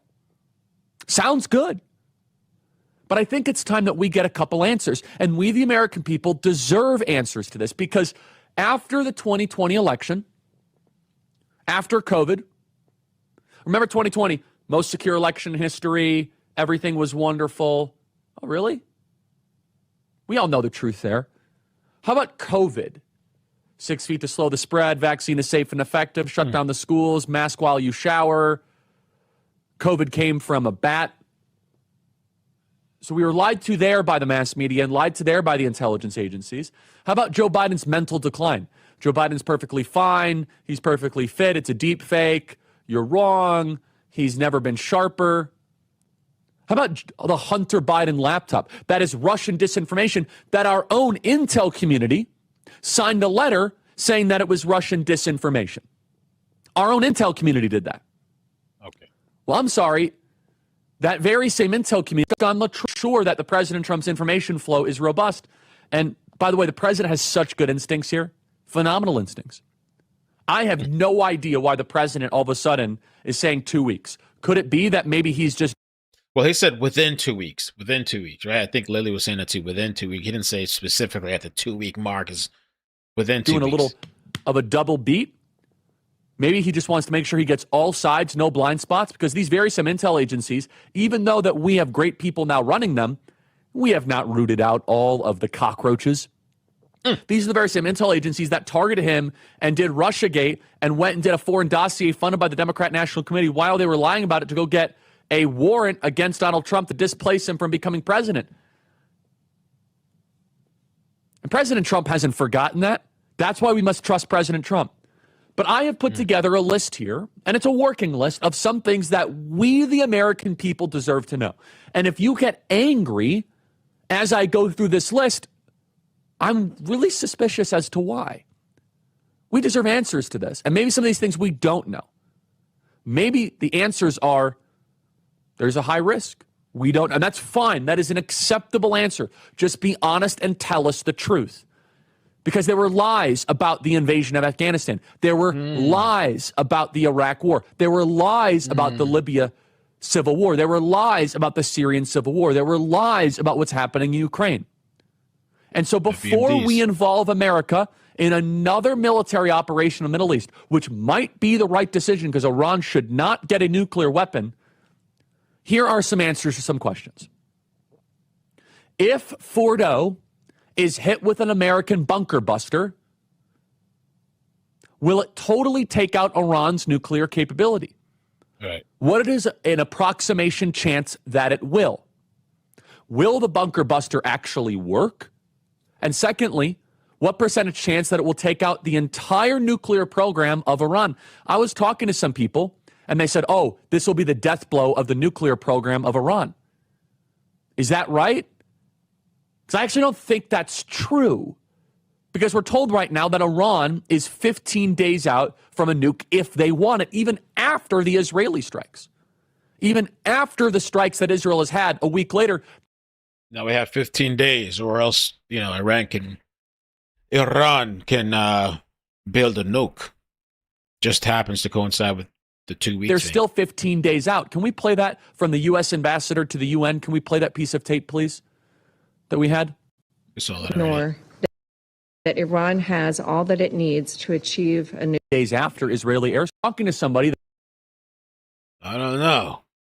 Somebody said they were MAGA turncoats. The moment something gets shaky, they're gone. And some people are I call them blow the wind people. Some people, the wind blows, they're switching sides, switching teams, switching. I'm unsubscribing, blah blah blah. The first moment of little turbulence or whatever, they're jumping, running. ICE just arrested an MS-13 gang member who barricaded himself inside a Florida home. Oh look at this: Israel versus Iran. How bunker busters hunt deep underground targets. A bunker buster is a type of munition that is designed to penetrate hardened targets or targets buried deep underground, such as military. So for 30 years, they almost had it. That's bunkers. Modern bunker busters may use the traditional fuse, but some also include a microphone and microcontroller. Ooh. The microphone listens, and the microcontroller counts floors until the bomb breaks through the desired numbers of floors. ATK is working on a hard target void sensing fuse, HTVSF, for 2,000 and 5,000 pound weapons to explode when they reach an open space in a deeply buried bunker. To reach maximum penetration impact depth, the warhead may consist of a high density projectile only. Such a warhead carries more energy than a warhead with chemical explosives kinetic energy of a projectile at hypervelocity. Damn. Bunker buster. Latino father takes his son out of an ICE protest. Bravo. De las protestas violentas. Oh, they spank his en ass. Austin. Pegó. Is this real or is this scripted? Sí, le dio como 3 veces. You hit him like 3 times. This looks like scripted to me. No. ¿Qué pasó? ¿Por qué le pega? I don't know if this is this copyright music. Boy, are you okay? Well, yes. But it hits him. It's going to make it worse. Oh, he was doing graffiti. Spank his ass. Pues sí, pero le pega, lo va a hacer peor. And it's going and get what did I say here? And getting home is going to be worse for this bastard. But he knows he can talk to the police. Go over there and look. There are effing pigs. Spoiled brats who are making. This doesn't do us any good, man. We work all day. We're busy. We ain't got time for this shit. Pues. Effing pigs. I'm not going to let effing cops take him. Spank his ass. Okay. No, Dad, I want to protest. No, Daddy. Fine. Oh, gosh.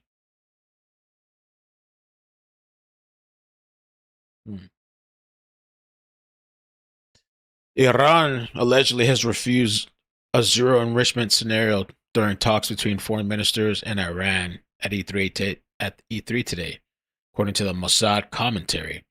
Also, NYC inks a 1 billion shelter contract with hotels to house 86,000 immigrants and homeless, despite the claims migrant crisis is easing. So it's getting better. It's not getting worse.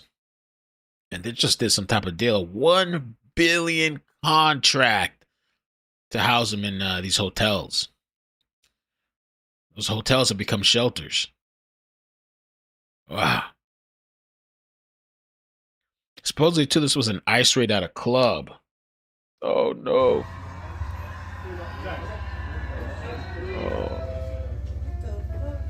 They just ran in the spot. Hey. I just came to the club to have a good time. It's like an underground thing or something. I don't know what the fuck going on. The strippers. This shit funny as hell. Strippers. This shit like the county. They just did a jet raid. So like Florida. It sounds like some Florida. I almost recognize this place. No, I'm just kidding. Get straight up and straight. I'm at flexing. On top of underground strip club raided. Pro-illegal alien protesters escalate an anti-ICE attack as they're now targeting hotels. Yeah, I saw this last night. This was last night, yeah. We see you! Get out of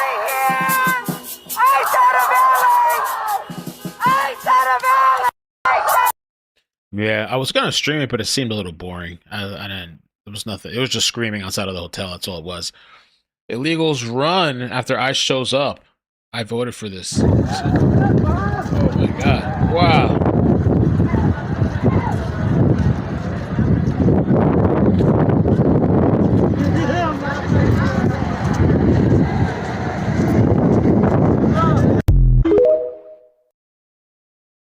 Let me see if I still have that. I got some type of threat yesterday too in the DMs. He said something, if I come to Texas, I'll die or something. Oh, maybe the message disappeared because I blocked the guy who was a little bit of a weirdo. Story of my life. Was that it? I thought I had some more. Oh, this guy. Oh, a couple of little stories too. Former Nickelodeon star JoJo Siwa. She says she felt pressure to come out as a lesbian as a minor. Pure evil. Because this chick, she was always saying she was lesbian, and pushing it and all this stuff and everywhere. Now she has a boyfriend. What the? Suya made the comments as she opened up about her new relationship with a man who is no longer a lesbian. She says she felt pressure from the LGBTQ community. From people I know, from partners I've had, you just get put in this world where you feel like because you now have said, oh, I'm a lesbian, you have to be a lesbian. The truth is sexuality is fluid. In a weird way, I think I came a little bit from inside the LGBTQ community at times. Siwa has since broken up with her girlfriend and is now in a relationship with a male. Wow. I love you. After herself pushing it and promoting it to kids herself the whole time. But, hopefully she's happy. Amanda Show. Somebody says that's the girl from Amanda Show. I don't think so. No.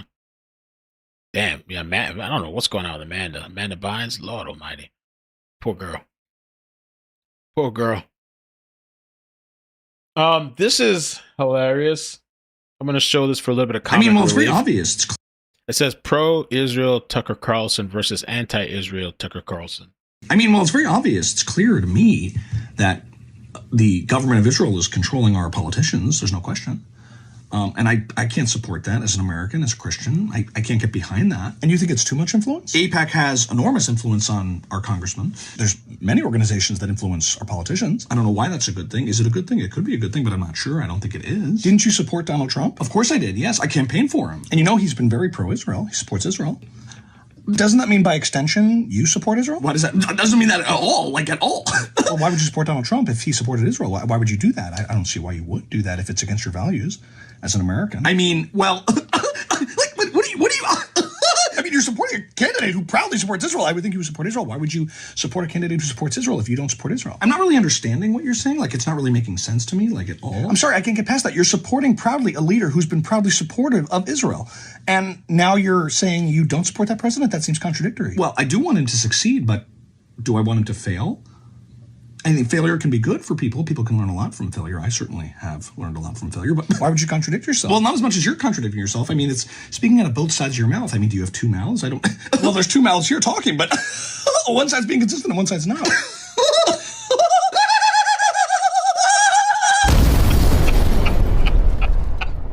Oh, great. Another airstrike. Not saying it's a good thing. Not saying it's a bad thing. This comedian, he's Jewish though. He is Jewish too though. But I got a crack up out of this last night because of Tucker's laugh. I also thought Tucker's laugh was funny, but when I saw that Ted Cruz thing, I was like, damn, like it's very excessive. Like it's like over the top. So I don't. Well, there's two mouths here talking, but one side's being consistent and one side's not.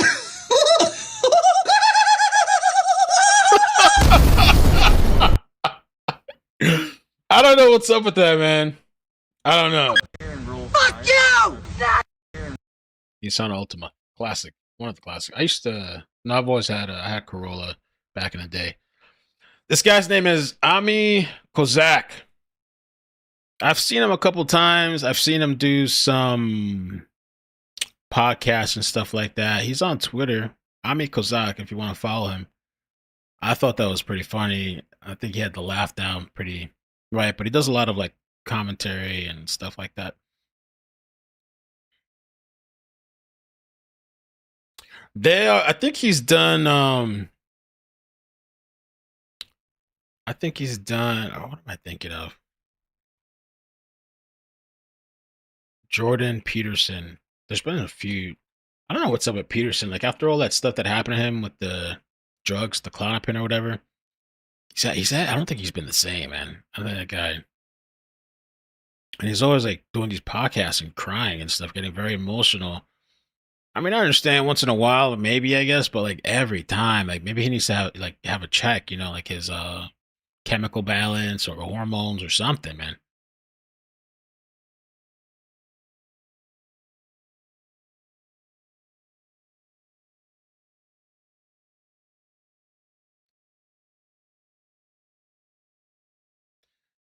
Now, what was I looking for?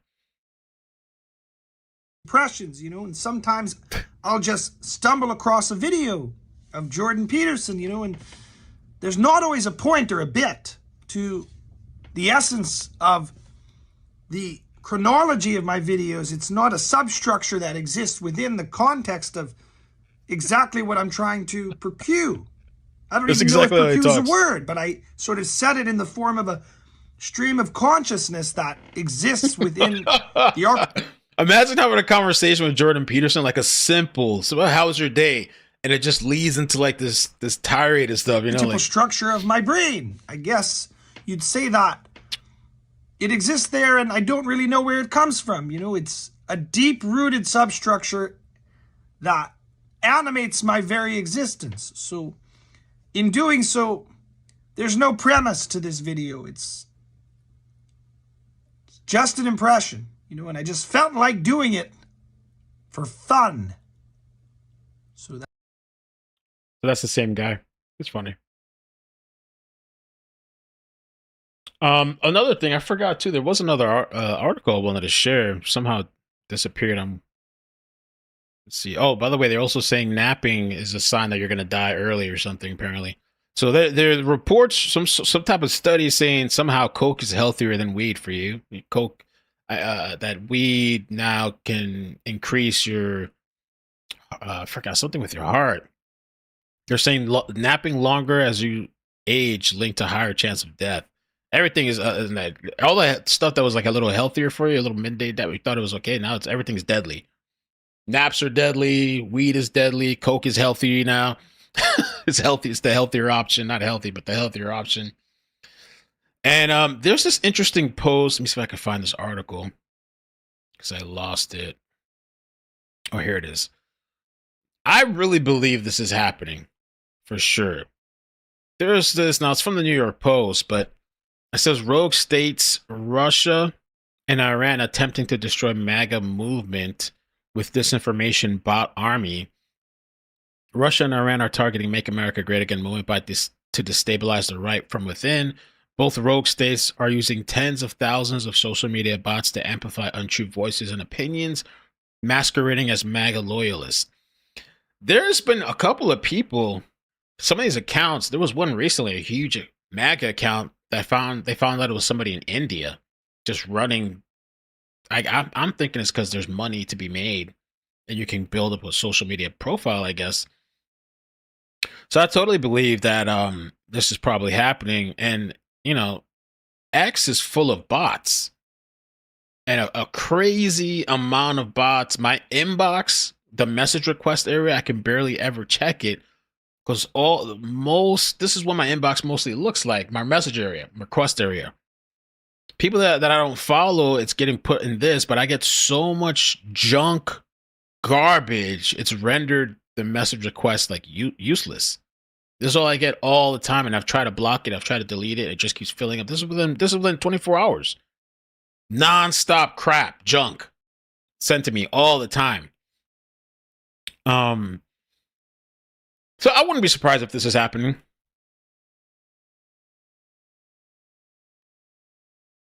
Noctis Draven, who was a regular consultant for the Kremlin media, spread the false flag story about the murder of 2 Israeli staffers in an attempt to push a conspiracy theory that Israel was behind the deaths. Who knows what's going on now? Oh, this is the account. Red Pill Media. This is the account that I was talking about. This person, Red Pill Media, I'm an American citizen, born and raised in America. I refuse to die for Israel. I'm an American citizen. I think they pulled up his IP. They found his location, his email address, his name. False flag allegations occupy a privileged corner of Russian hybrid warfare doctrine, a ready-made, easily adaptable alibi that flips blame. For instance, a tweet from Red Pill Media, which identifies itself as exposing Zionist terrorism, and nearly 81,000 followers on its X account, claims to be based in the U.S., but another user recently revealed that the account belongs to Abdul Abdias in Karachi, Pakistan, working through firebrand right-wing social media influencers. Kremlin-affiliated propagandists also conducted a coordinated assault against Trump.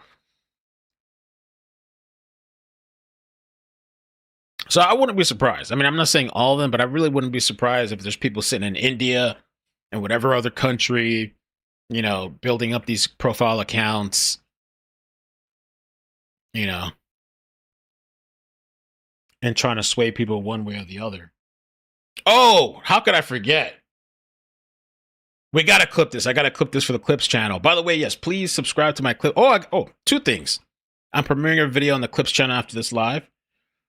And also, if you could subscribe to my Clips channel, that'd be amazing.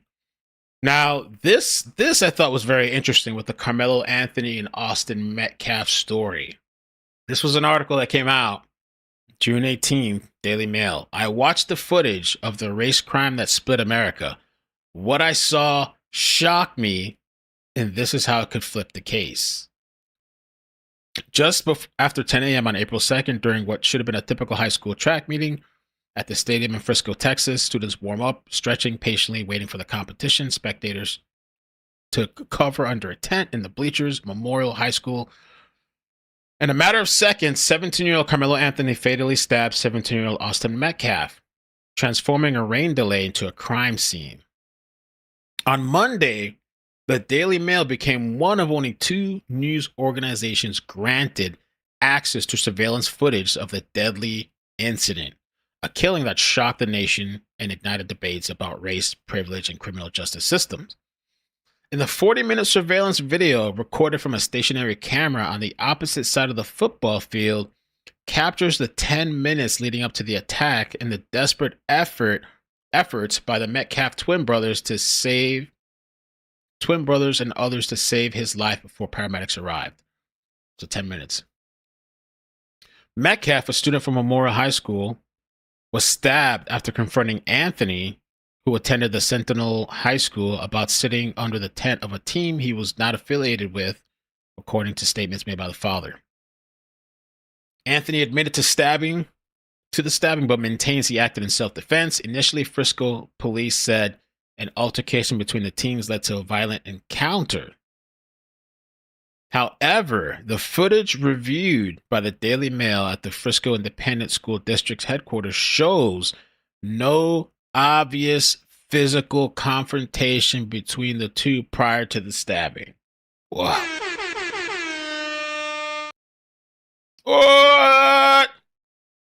What? The Daily Mail did not detect anything that indicated chaos was about to ensue, because there was this whole thing that they put hands on him, that they hit him or something or whatever.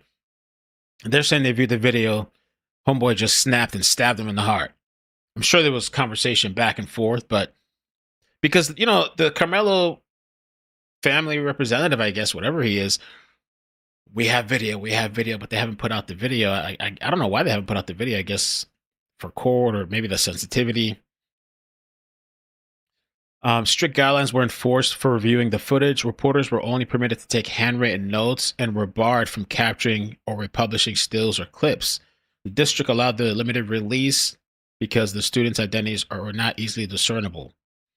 Captured by a high-angle camera positioned near the press box and typically used for football broadcast, the footage shows the tent at the top left of the screen. Students are seen sitting idly beneath it, waiting for the competition to start. Approximate location of the tent. Metcalf's body moved here.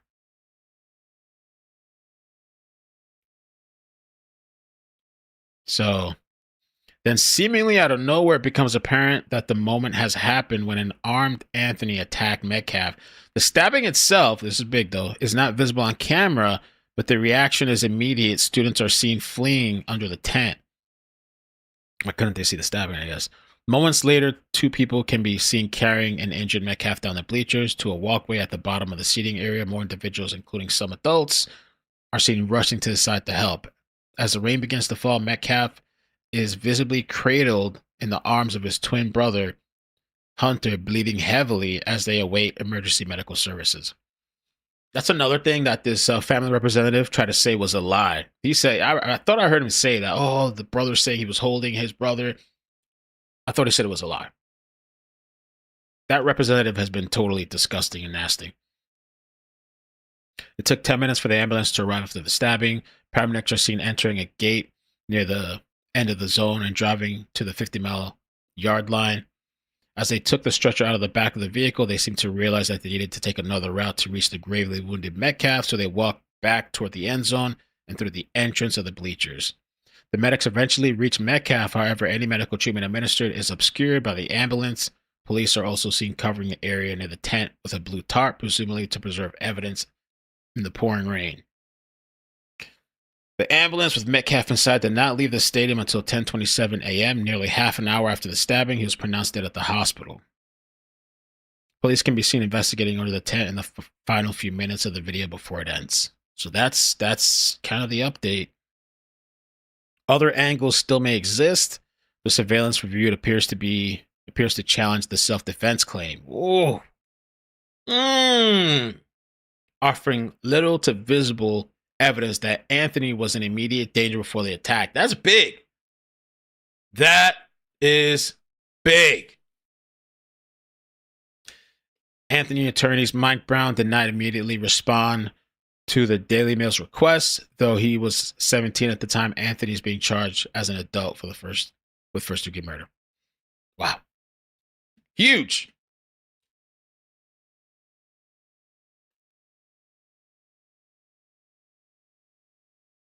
Huge. Tyler, we already talked about that. We've been live streaming for 2 hours, so you'll have to rewind the live stream. I think I covered everything I wanted to. I think I want to premiere the new live stream. Oh, wait, let's check two real quick. 2 minutes ago, President Trump says Iran is weeks or months away from having a nuclear weapon. Tulsi Gabbard is wrong. Hold up. 20 years ago, you were skeptical of a Republican administration that attacked a Middle East country on the idea of questionable intelligence of weapons of mass destruction. How is this moment different with Iran? Well, there were no weapons of mass destruction. I never thought there were. And that was somewhat pre-nuclear. You know, there was a nuclear age, but nothing like it is today. And it looked like I'm right about the material that they've gathered already. It's a tremendous amount of material. And I think within a matter of weeks, or certainly within a matter of months, they're going to be able to have a nuclear weapon. We can't let that happen. I was very much opposed to Iraq. I said it loud and clear, but I was a civilian, but I guess I got a lot of publicity. But I was very much opposed to the Iraq war. And I actually did say, don't go in, don't go in, don't go in. But I said, if you're going to go in, keep the oil. But they didn't do that. What intelligence do you have that Iran is building a nuclear weapon? Your intelligence community has said they have no evidence that they are at this point. Well, then my intelligence community is wrong. Who in the intelligence community said that? You're director of national intelligence. I'm glad he asked, though. I'm glad he asked because we saw that Tulsi Gabbard video. We talked about this the other night. That's a big deal. What does Tulsi Trump Gabbard say? She's wrong. President, helping Iran at this moment, clearing reports of serious planes landing in Iran from China? No, they say that they're there to take people out. Oh, I wonder if I can find the full video of that.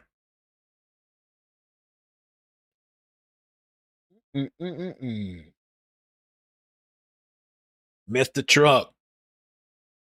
Oh, they're talking about copyright or something. Did I get knocked off? Whose copyright was I playing? What are they talking about? Tucker, I didn't play your video. Is that Tucker? They knocked off like 2,000 people. Oh, are we good? Okay. I think some people got knocked off. Let's see what else. These companies are all looking at me. They're all trying to come for me. He literally just said on live TV from the tarmac in New Jersey, he said reporters are in danger of just being next to him. He's talking about that. Let me see. Let's listen to this. That 20 years ago, you were skeptical of a Republican administration that attacked a Middle East country on the idea of questionable intelligence of weapons of mass destruction. How is this moment different with Iran? Well, there were no weapons of mass destruction. I never thought there were. Just watched that, though. And that was somewhat pre-nuclear. I said it loud and clear, but I was a civilian, but I guess I got a lot of publicity. But I was very much opposed to the Iraq war. And I actually did say, don't go in, don't go in, don't go in. But I said, if you're going to go in, keep the oil. But they didn't do that. What intelligence do you have that Iran is building a nuclear weapon? Your intelligence community has said they have no evidence that they are at this point. Well, then my intelligence community is wrong. Yeah, we just saw that. Laura Luma.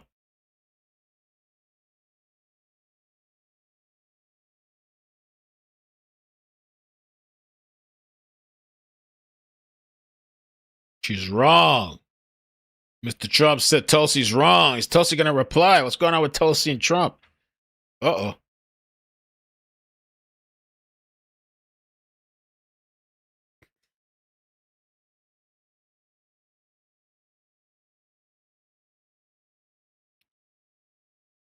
Uh-oh. Let's see what else they're saying real quick.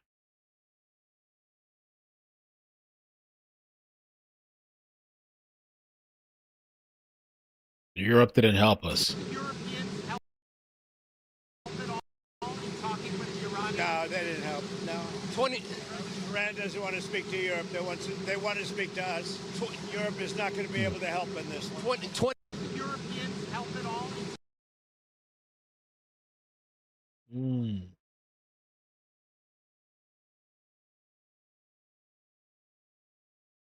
Intelligence community is wrong. All right. Let me set up this premiere. Let me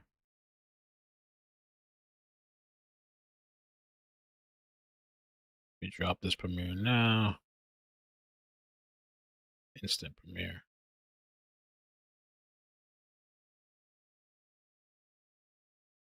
Oh boy.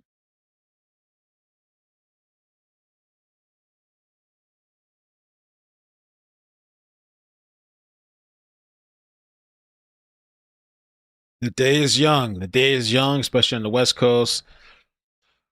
Anything can happen. We have 2 other notifications. I'm going to transfer you guys for a new video.